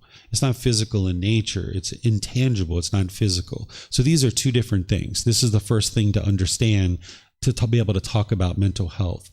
Then, people experience symptoms like sadness, stress, anxiety, and others. These are pleasant feelings, painful feelings, and feelings that are neither painful nor pleasant. And what people might do is they might seek chemicals to be able to change brain chemistry, thinking that if we change the brain chemistry, this is going to affect the mind and change the mind. But if you understand what's causing the sadness, the stress, the anxiety, the frustration, then you understand that it's in the mind. It's the craving, desire, attachment. It's the longing. It's the yearning. That you can't introduce a chemical into the body that's going to change brain chemistry to eliminate the cravings, desires, attachments. So this is the delusion or the misunderstanding or the confusion that we have in society these days, is that we think that this sadness, this anger, this frustration is a mental disorder. And we think that there's a defective brain and the brain chemistry isn't functioning properly. So let's introduce a chemical, modify the brain chemistry, and that's going to solve the problem. But it doesn't. What it does is it just covers it up because the cravings, desires, attachments are still in the mind. The mind hasn't been purified of these pollutions that the Buddha talked about. So if your mind misunderstands impermanence, that you don't understand the universal truth of impermanence, if you have craving, wanting people to be a certain way, when mom does things your way, you'll get happy. But when mom doesn't do things your way, you'll get frustrated and angry. There's no chemical that you can introduce into the body and tweak the brain chemistry to get that to change. Or if you've had some traumatic experiences happen to you in the past, there's no chemical that you can introduce into the body that's going to wipe that away and train the mind to let that go. You need to train the mind through the training that the Buddha teaches to let that go. But let's talk more about the problem here. The mind needs to be trained to let go. It needs to eliminate this mental longing and strong eagerness. That's what's going to eliminate the conditional feelings. Remember, we're eliminating the conditional pleasant feelings, the conditional painful feelings, the conditional neither painful nor pleasant. So you can get to this unconditioned mind where it's just always happy. It's always experiencing the joy that's in the mind. But when you have these cravings, desires, attachments, the mind's going to be inhibited from experiencing that. So let's give some examples to talk about the problem here a bit. Someone could experience something in their childhood, and we might refer to that as childhood trauma, right? Where some experience has happened. And now in the present moment, an individual can experience sadness or some other discontent feeling based on something that's happened in the past. What's happening here is the mind's experiencing painful feelings because it's clinging to an experience in the past. It's holding on, it's craving, it's longing, it's yearning. It's defining itself in this being based on something that's happened in the past. So maybe if I was verbally abused or physically abused, or I was sexually abused. Now in the present moment, you can be experiencing sadness because your mind is clinging, holding on to these experiences in the past, identifying who you are today based on these things that happened in the past. But you can eradicate this from the mind to the point where you don't experience painful feelings in the present moment based on things that happened in the past. By the time you get to enlightenment, you'll remember that these things have happened, but you'll no longer be forming your inner feelings based on those things. Those are conditional feelings, that if you base your inner feelings based on the condition of, if I wasn't abused, I will be happy. But because I experienced this abuse, now I'm going to be sad in the present moment. But you can realize that this situation occurred, but you don't need to cling to it and form your inner feelings based on that thing or those experiences that you had. This also, we'll use this example of bipolar disorder, where some people refer to this as a certain illness in the mind, where the mind's going up into this excited state, and then it's coming down into this sadness or this anger. And when the mind goes up into this excited state, an individual might be craving sex or gambling or shopping or any number of things, and the mind's just chasing and chasing and chasing and chasing. They refer to it as mania. But then eventually the mind crashes because it can't get what it wants, so it ends up in the sadness or the frustration or some other painful feeling. And people are referring to this and labeling individuals like this and others as being mentally ill. And you might be told by someone of authority wearing a white jacket that your brain is defective. And now we need to introduce these chemicals in order to balance out the chemicals in the brain. But in doing that, you're not going to be able to fully eliminate those discontent feelings because the mind is still experiencing the craving, desires, attachments, wanting things to be a certain way. And as long as the mind is chasing after things and you get what you want, you'll get those pleasant feelings. But if you don't get what you want, you'll get those painful feelings. So the mind's conditioned to believe that there's this chemical imbalance in the mind, and that the solution is to introduce these pharmaceutical treatments. And the source of the problem in this situation is still unknown. Therefore, people believing that their intentions, their speech, and their actions are based on their brain chemistry. So sometimes people who are told that they're bipolar, they might be aggressive, they might be hostile, they might be bitter to people. And what they're told is, oh, your brain chemistry is off. And that's what's causing your intentions, your speech, and your actions to be this way. And as long as somebody believes this, then they're going to adopt what we call wrong view. What right view is the Four Noble Truths, which I just explained to you. Right view is that your cravings, desires, attachments are what's causing these discontent feelings. Understanding your own mind is causing these discontent feelings. Wrong view would be to blame something else. That if you blame, your mom for causing you to be angry, maybe you're blaming your life partner, your children for making you angry. This is called wrong view. And blaming brain chemistry on the problem as that being the cause of the problem, that's wrong view, because it's not the chemistry of the brain that's causing the mind to experience sadness, anger, frustration, and other feelings. It's the cravings, desires, attachments, the longing, the yearning. Now, there is a connection between these two things. If you have an extensive amount of craving in your mind, your brain chemistry can be off balance, but just tweaking the brain chemistry isn't going to fix the cravings, desires, attachments. Your brain chemistry can get so out of balance that you experience something called psychosis, where if you've ever experienced this, you're pretty much out of your mind. I experienced this a couple of times, and one time I was in a 6-point restraint. I had my legs tied down to a bed, my arms tied down to a bed. They put a strap across my chest. They put one across my head, and they needed to inject me with all these different substances in order to get my brain chemistry back to some kind of level of comfort, where in that acute situation, there's no amount of meditation or Four Noble Truths that could have helped me in that situation. I needed this intervention from medication to be able to get my mind back to some amount of ability to learn and understand.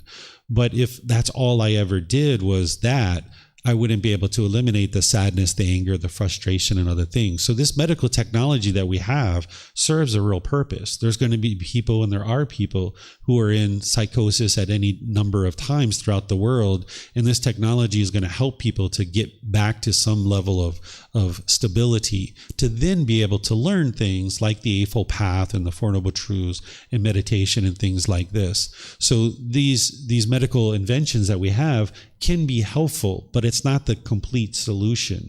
That if you were only tweaking brain chemistry, thinking that this is going to improve your intentions, this is going to improve your speech, this is going to improve your actions, it's not going to improve that stuff. Or this is going to improve the way that your mind's thinking, and you're going to eliminate your sadness and frustration through tweaking brain chemistry. It's not possible, because the brain and the mind are two different things.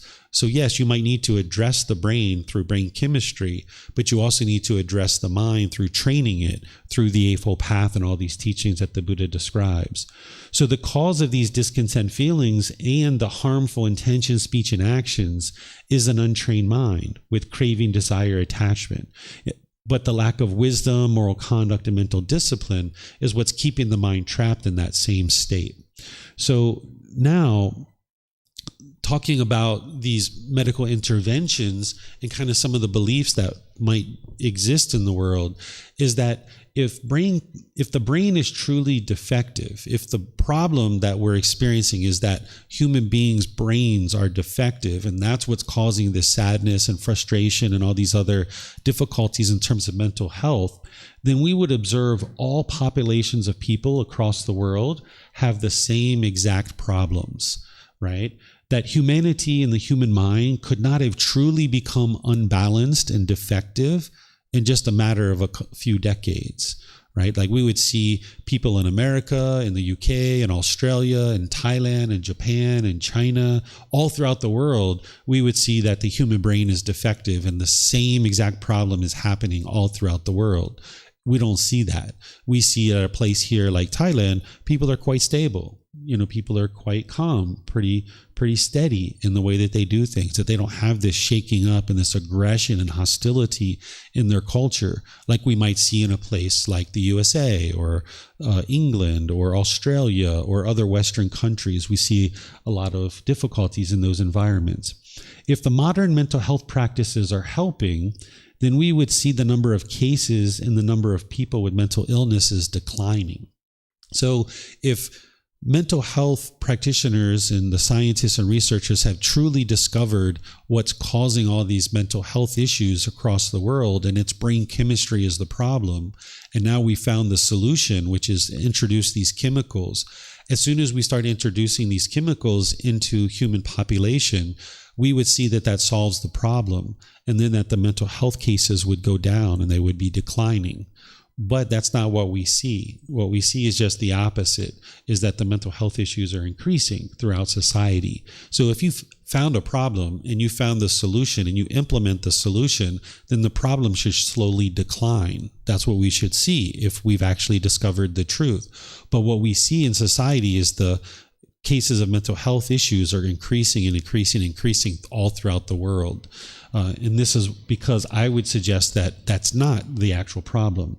If the modern mental health practices are helping in solving a real problem, where we see these mental health practices the most, these places would have the most mentally stable and mentally fit populations in the world.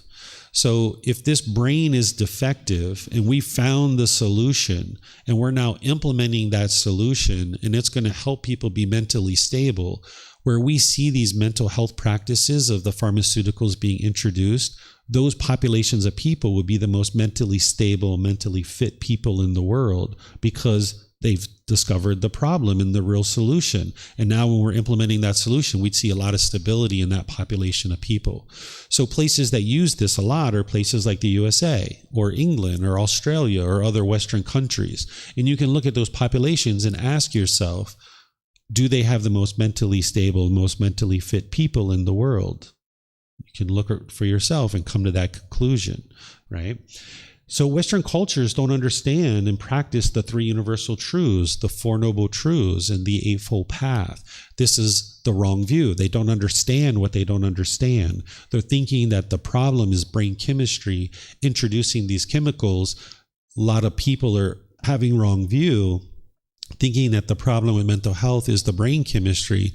And as long as an individual keeps going down that path, they'll not get the full solution. And you'll see things in society where people will be aggressive, hostile, bitter. People will be judging each other. There'll be fights. There'll be mass shootings. There'll be murders. There'll be rapes. There'll be all this things going on in a society of people who have wrong view, because they're blaming other people for the things that are going on within their own mind. And you'll see this aggression and hostility all throughout that population. So here, the mental health practices, they do have a real need when people get into these acute situations.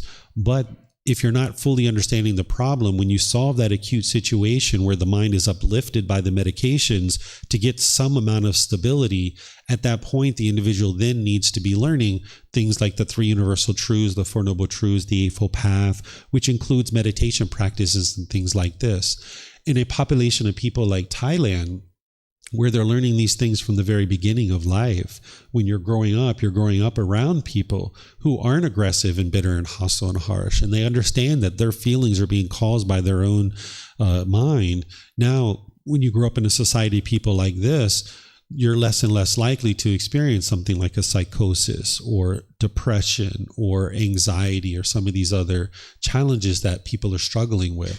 So the symptoms that people are struggling with is 100% real. The anguish, the difficulties that people are experiencing that are being labeled as mentally ill, this is 100% real. But the cause of what's actually causing this is not the brain chemistry. It's all based in the mind, in these pollutions of mind.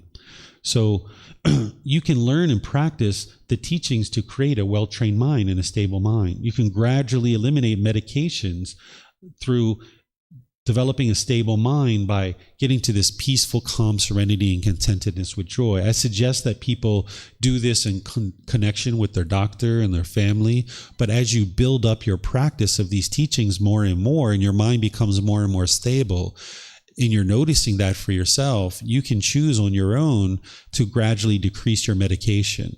And an individual who's using medication now, that might have got you to some amount of stability, but then when you bring in the teachings of the Buddha and you start training your mind, you're going to get to a significantly increased stability and steadiness of the mind, and then you'll be able to see that you can gradually decrease your medications over time, rather than being relegated to medications and these expensive therapies that are going to burden you throughout your life, that you're going to need to pay for these types of things.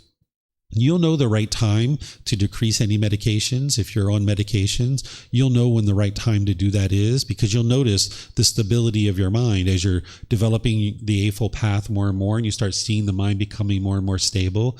I wouldn't tell somebody to eliminate their medications. I'm not going to direct that for an individual because I'm not a medical doctor, but there's plenty of students who've been studying with me over the years who before they start learning with me on all kinds of medications. And then as they learn and they practice and they train their mind and they get to this level of stability, they on their own start decreasing their medications in connection with their doctor and their families. In fact, there's been some psychiatrists and therapists that have found out about the teachings of the Buddha through their patients, that they've had maybe this long-term patient for 2, 3, 4, 5, 6 years, and they know their mind's pretty shaken up. And then this patient on their own will go out and start learning and practicing the teachings of the Buddha.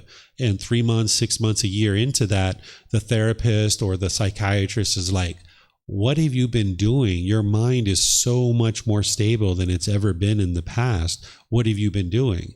And they're like, oh, I've been practicing the teachings of the Buddha and training my mind. And they're like, tell me more about that. And they find out about the teachings of the Buddha through their patients.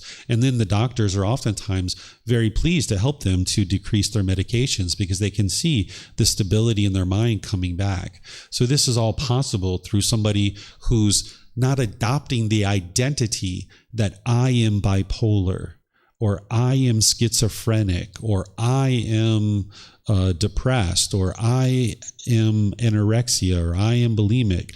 If you identify that as your identity and you adopt this identity of these mental illnesses as who you are, you might feel hesitant to let go and realize that that's not who you are.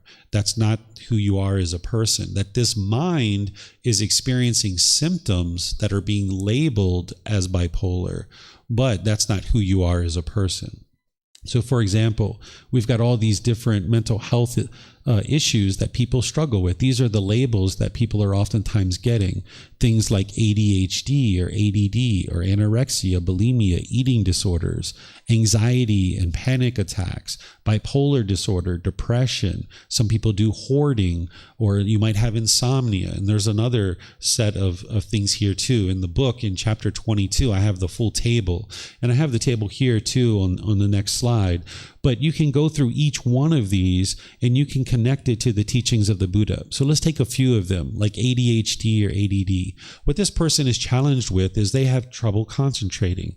Their mind isn't able to focus. And oftentimes this is discovered when someone is in grade school or middle school or high school, or sometime during their job, they realize that they can't concentrate and they have difficulties concentrating. The reason why is because the mind has craving, desire, attachment.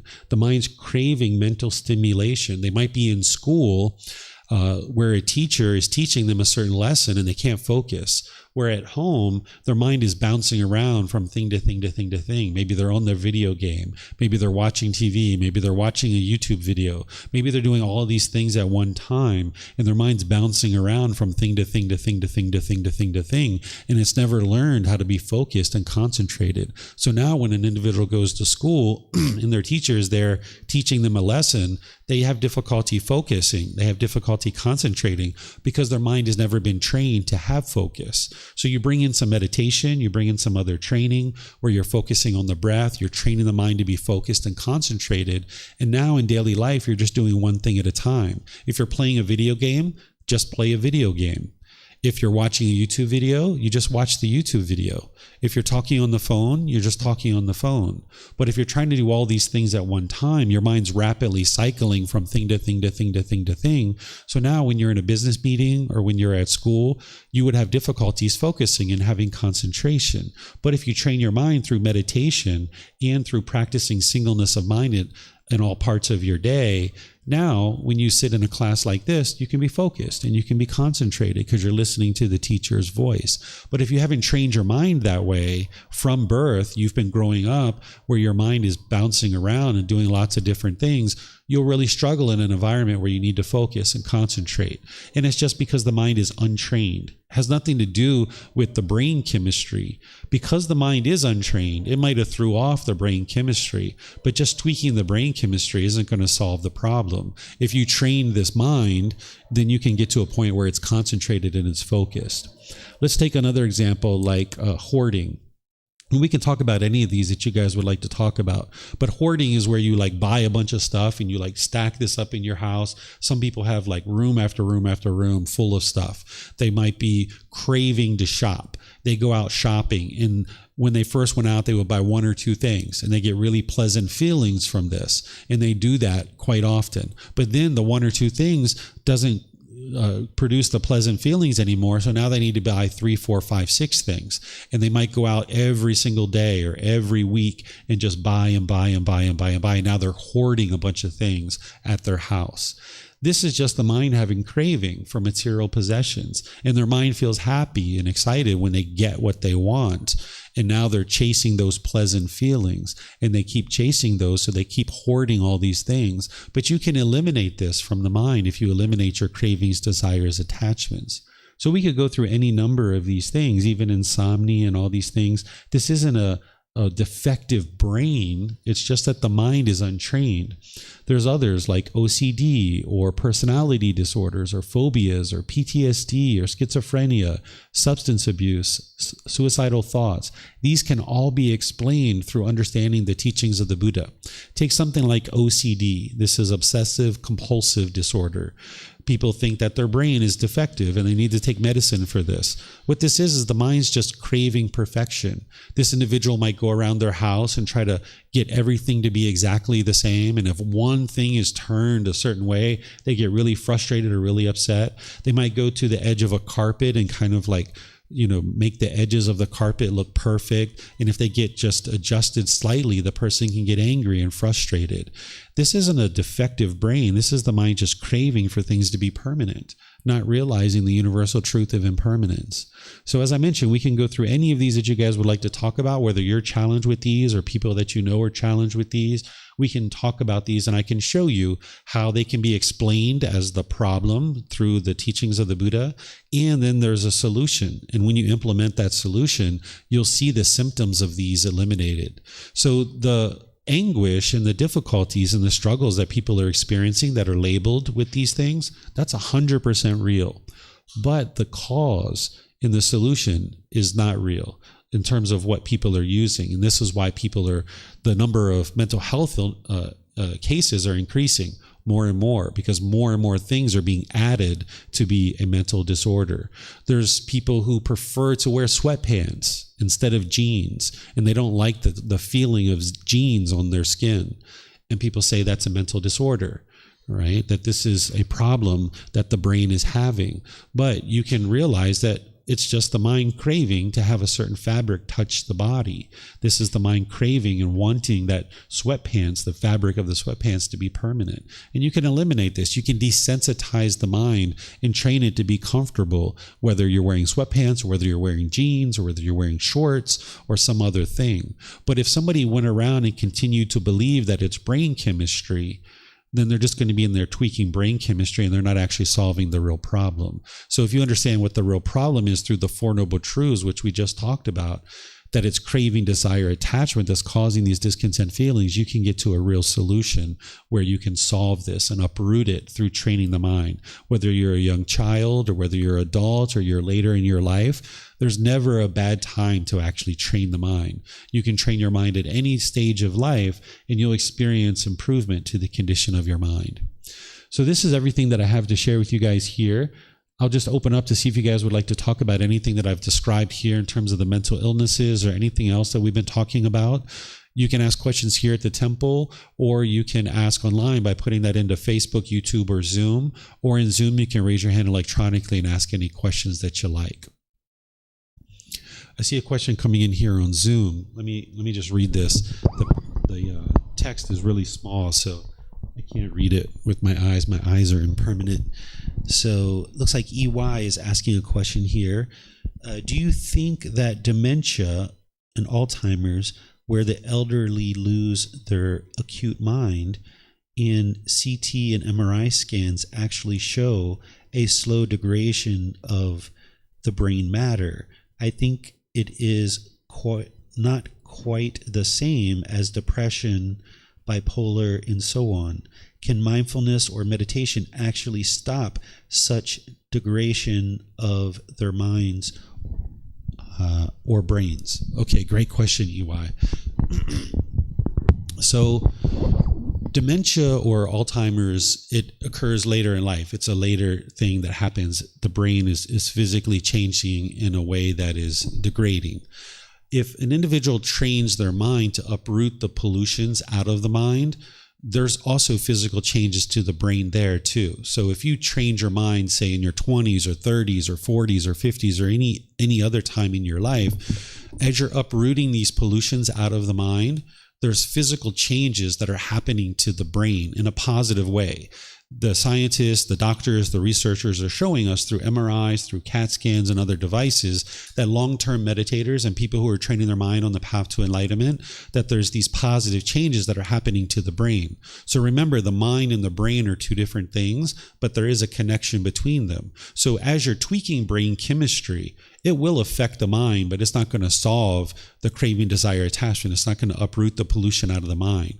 But when you train the mind and you uproot the pollution out of the mind, it will change the physical structures of the brain in a positive way. So an individual who's gone their entire life with these pollutions in their mind, their brain is actually doing the opposite. It's degrading. But if this individual would have trained their mind as they were going through life, they would have experienced these positive changes to the brain, and then they won't experience Alzheimer's or dementia. An individual who gets to enlightenment or close to it, they're not going to experience dementia or Alzheimer's. It's not a biological thing that is going to affect just certain people. It's not like this thing is just happening without a cause or condition. There is a cause or condition that's creating this, and it's the pollution in the mind that the mind hasn't been trained, so the brain has been allowed to continue to function the way it functioned, and then over time, because of the pollution in the mind, it's degraded. The brain is degraded, and now it's affecting the mind. So these are two different things, but there's a connection between them. So here in Thailand, you don't see a massive amount of dementia and Alzheimer's because the Thai people growing up, they're learning these teachings and practicing these teachings growing up. So you don't see a large scale of that like you do in the Western countries. In the Western countries, we see a lot of dementia, or places that are practicing more of a Western culture, because I know you come from Malaysia, I think. You're in Malaysia. So you see like places like Singapore or Malaysia, or places that are adopting a lot more Western culture. You'll see more incidences of dementia and Alzheimer's because the same teachings to train the mind and uproot this pollution don't exist in those Western cultures. So we see more degrading of the brain versus places that have these teachings. You don't see those high incidences of those kinds of things. Any other questions, either here or online? Yes, ma'am. So when meditating, so today, so I encounter so itchy, and I thought, I should scratch or just let it go, which is the best solution. I thought it's impermanent, and then so what I did is just try to focus the itchy, and then so itchy just kind of like experiment. So it's kind of so not increased, and it's kind of it's gone, but so it's coming up again. But I thought I shouldn't dwell that one. But it was there. So but I didn't scratch, and so it's kind of a really weird question, but I wonder, so when it's something happened, like itchy or some pain a little bit, what should I do? Just let it go or leave it? Sure. So if you're noticing physical pain in the body while you're meditating, the best thing to do is adjust your position, either in the same position or just change positions to like lying, standing, or walking. That's why we have those other positions, because you shouldn't just sit in meditation and experience pain, because you're not going to be able to train the mind in that situation. If you're noticing like an itch or something like this, I would encourage you to just notice that it arises, it changes, and it fades away. Just keep bringing your mind back to the breath. But you're 5 seconds into it, 10 seconds into it. If you just got an itch, go ahead, but then try to extend it so that next time it's maybe 15 seconds or 20 seconds that you need to do that. So that way you can ultimately get to the point where you're not just constantly itching all these things, because that's the mind potentially being agitated or annoyed from something external.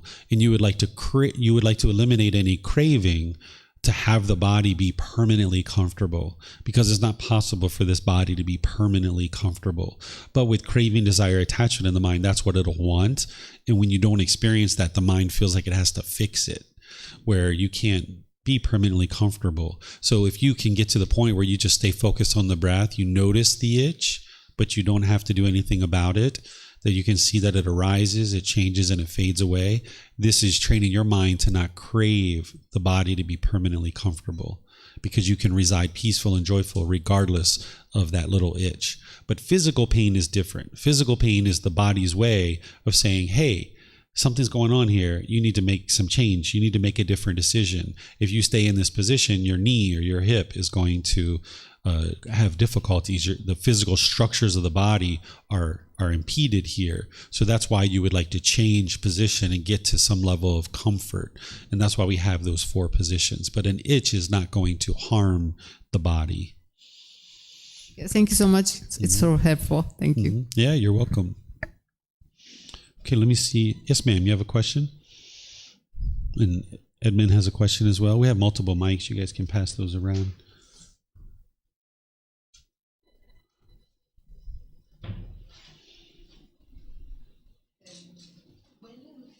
to train the mind. What do you exactly mean?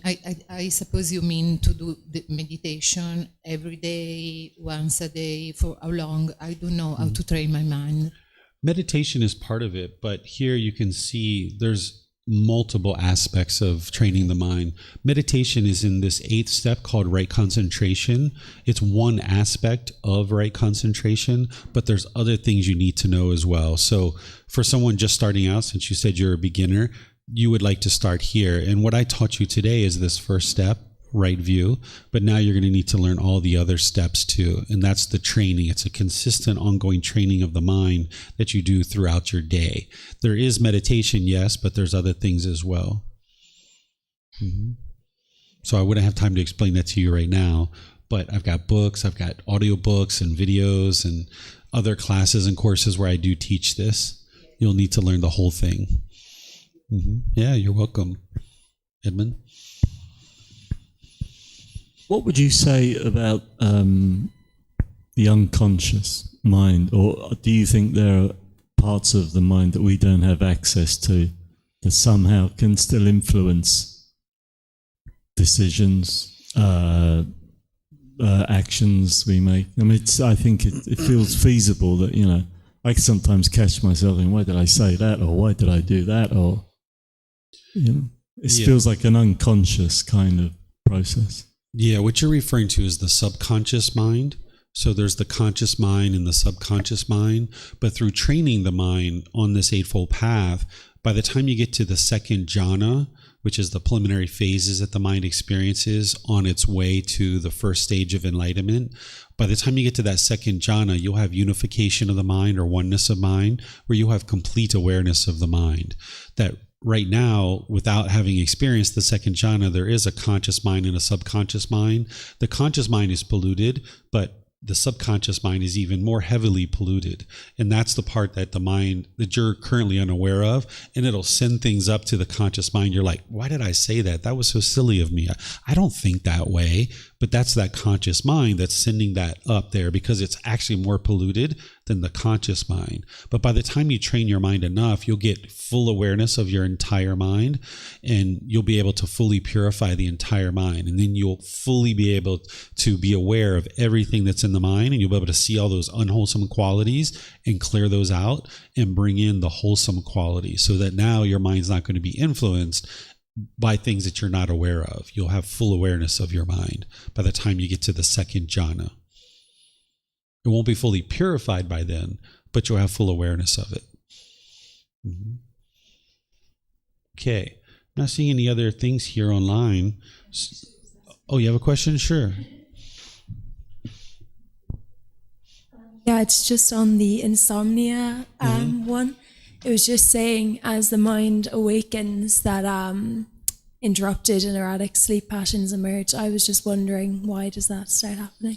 Sure. So the mind in the unenlightened state, when it's polluted, you can have disrupted sleep there as well, because when the mind's craving, you ever been laying in bed and your mind just ruminating about something that either happened in the past or something that's going to happen in the future, your mind can just be ruminating and ruminating and ruminating. So even without even being on the path to enlightenment, you can experience this insomnia, right? Where someone might think that they're mentally ill, but in reality, it's just craving. It's just the mind of being obsessive about something from the past or the future.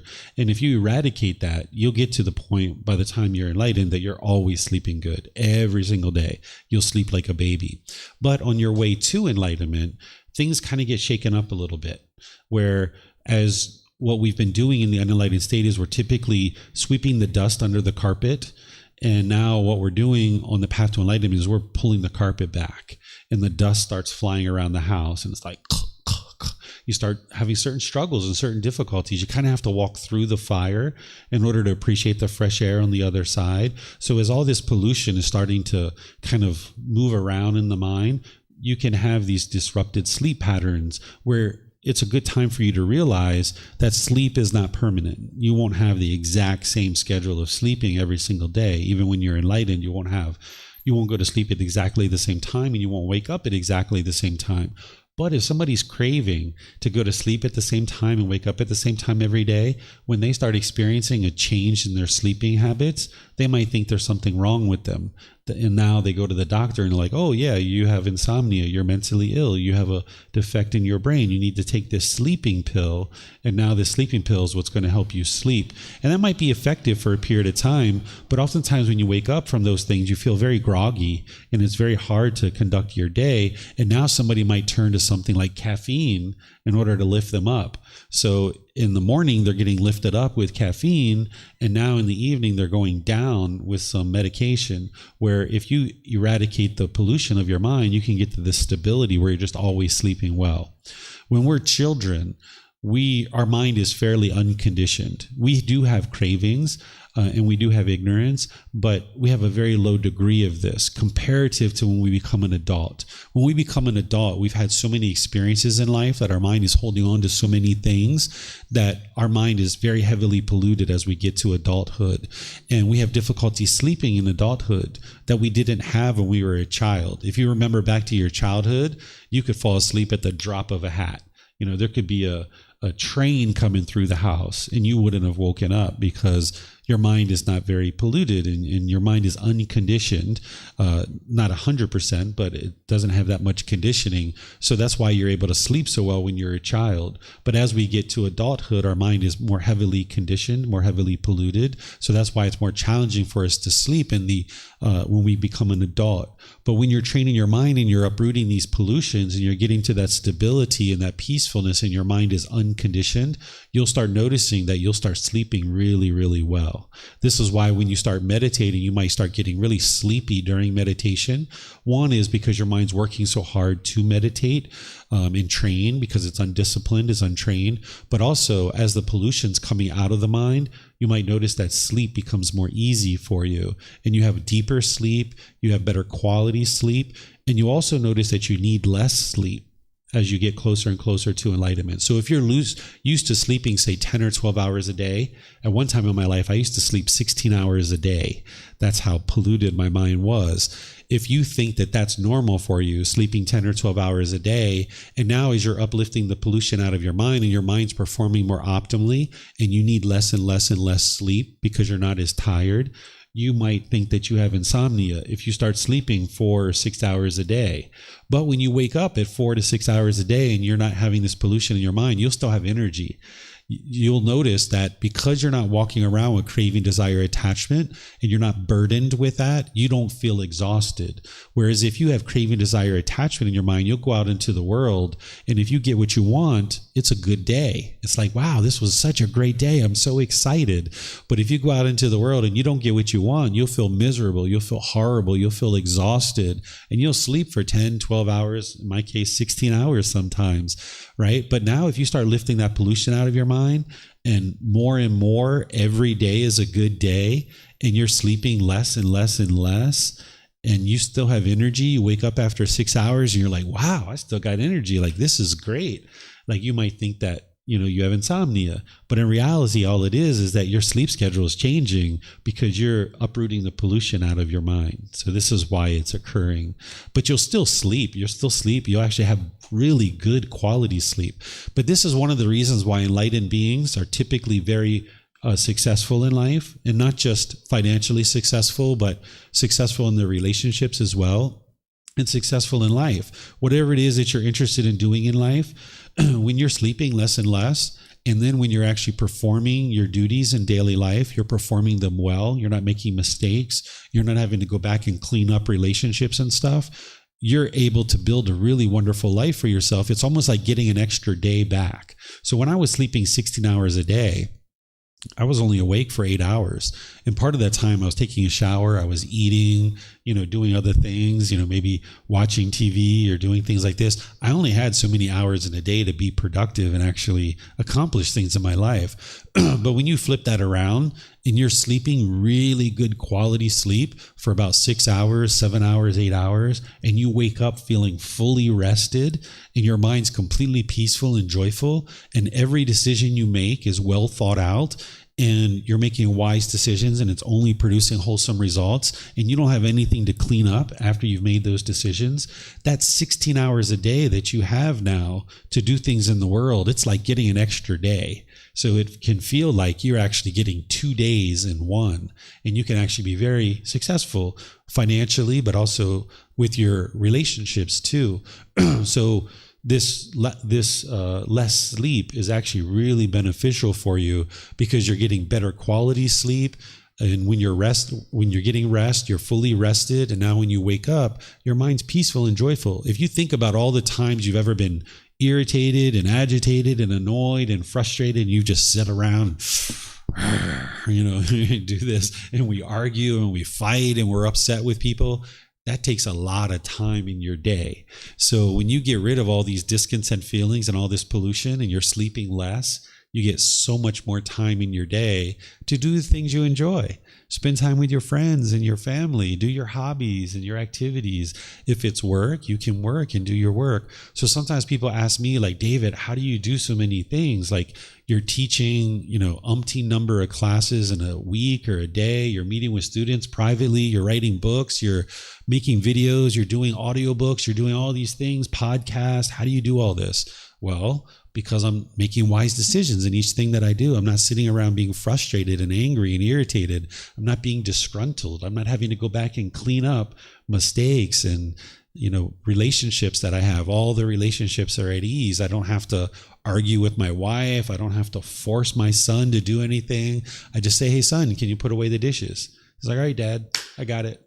Boom, he goes and does it, right? Because he knows it's wise. So you can organize your life and get to the point where everything's at ease, including your sleep, where you can just have really good quality sleep. Okay. Any other questions? Yep.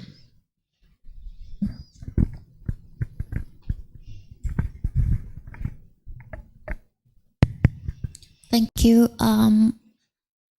I want to ask you about a symptom, if you can explain me a symptom of depression. I can understand the cause of it, but I don't understand why do people lose interest or joy when they have depression on things. They have what? Why losing people interest or joy on doing things. Okay, so what the mind does when it has cravings, desires, attachments is it chases after things, and now the mind's longing, yearning, and it can only be happy if it gets what it wants. So in a situation where someone's experiencing depression, there's usually lots of expectations in the mind, lots of things that the mind wants. And oftentimes we have parents or people that are significant roles in our life that are putting expectations on us. And now that individual has adopted those expectations as being their own.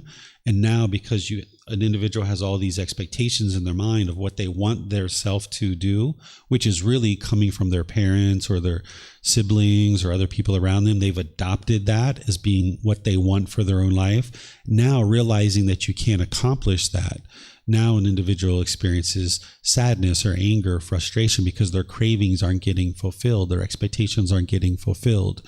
So then what an individual starts to do is they start to let go of some of these cravings without even realizing that's what they're doing. They're oftentimes letting go of these things. And now what happens is their mind swings all the way to the other side like a pendulum. It swings to this indifference where it's like, I don't want to do anything in the world. I don't want to be part of society. I don't want to talk to my friends. I don't want to talk to my family. I just don't want anything because it pushes everything away. The unenlightened mind falsely believes that the problem is external. So now if I push the people away and I push the situations away, this is what the unenlightened mind thinks is going to solve the problem. So as it's used to being so burdened with all these cravings, desires, attachments, and it's starting to let those go, but it's pushing them away, it now swings to this other side of indifference where it just lacks enthusiasm and it lacks motivation because the mind's still not in the middle yet. It needs to realize that there's this middle way where you can have ambition and you can have motivation and enthusiasm. But in the unenlightened state, we don't have this wisdom of what's truly causing the problem. So that's why an individual will push people or push a situation away, thinking that's solving the problem. And this is part of the healing process of someone who's experiencing depression, is that, or what we call depression, which is really just craving, desire, attachment, to untrained mind, is that because the mind's untrained, it thinks that it needs to push this people or these situations away. And as it's doing that, it's kind of letting go of a bit of the attachment, but it doesn't know how to come right to the middle. Even when you're on the path to enlightenment, it's very rare that you let go of a craving and the mind comes right to the middle. It usually is going to overshoot the middle. And that's what's happening in the situation of someone who's experiencing significant sadness, is as they're pushing people away and they're pushing situations away, it overshoots the middle and it comes to this lethargic condition. And that's not fun either. And that's where someone feels unmotivated and unenthused. But if they uplift the mind through practicing the Eightfold Path, they can come to the middle. But they're not going to just go from craving to indifference to right to the middle. It's going to, as it's coming back towards the middle, it's going to overshoot the middle again. And the mind's going to move to this craving. But it's not going to move to as much craving as it had before, but it is going to move to some more cravings. But then you realize those things, and then you kind of bring the mind back towards the middle. Then it's going to overshoot it again, and it's going to go to indifference, but it's not going to go to as much of the lethargic and lack of motivation as it once had. So it kind of swings like a pendulum, and then eventually you kind of lock into that middle way, and then you see the peace and the joy is there, where the mind can feel like it can take a breath for a bit. And it's the Eightfold Path that's going to help an individual fine-tune the mind and get to that point where it can be in the middle in all situations of life. But this is actually part of the healing process for someone who's experiencing such significant depression, because by shutting down kind of like who's involved in their life, that can actually be helpful, because you need to kind of go internal. And if you've got 20 people around you constantly putting their expectations on you, and your mind is used to adopting those expectations, then it's going to keep that person in the sadness because they keep having craving, desire, attachment. But if they kind of become a little bit more secluded and maybe not having as much contact with people in the outside world in terms of the relationships that they once had, then they can learn not to adopt expectations and wants of other people, and they can go internal, let go of those cravings and desires, those expectations and wants, and now they can kind of rebuild their life, coming to the middle way and getting to this peace and joy where the brightness and radiance of the enlightened mind can come shining through a bit more as they get closer and closer to enlightenment. You're welcome. Okay, so it looks like all the questions are taken care of, and I would like to just thank you guys. I know that this is a little bit longer class than we typically have. Sometimes these classes are only an hour and a half, maybe 2 hours at most. But because this is such a big topic and one that people really are typically interested in, I really take my time and make sure you guys understand it. So it's wonderful that you guys have decided that you would like to learn and understand it. But I'm going to end here by just thanking you guys for your dedication to learning and practicing these teachings, and also invite you to our future classes, because next week I'm going to be sharing a much lighter topic. The topic is called Symbolism of the Teachings, Reminders Through Imagery. This is where you're going to learn about all the different symbolism, like the thing behind me and different things that you'll see at temples or artwork or architecture, and helping you guys to understand the symbolism of the teachings of the Buddha, because these are reminders of the teachings. So as you're out and about and you see these various reminders, this can be very helpful. For those of you guys that recently went to or have gone to the temple tour with me, I've shared some of those reminders and symbolism as we went on the temple tour, but now I'm going to do this through various pictures and showing you different things here at, through the class. So you guys are always welcome, either here at the temple, or those of you guys online, you're welcome to join that class next Sunday. And then on Wednesday, I'm going to be doing a guided breathing mindfulness meditation, and then opening up to any and all questions that you guys have. So you're also welcome to attend classes on Wednesday as well, either here at the temple or online. So thank you all for joining, and perhaps we'll see you guys in a future class. Have a lovely rest of your day. Sawadee khap, sawadee khap, sawadee khap.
Thank you again for watching. Enjoy your meditation. Look forward to seeing you online and answering any questions that you might have. Thank you so much.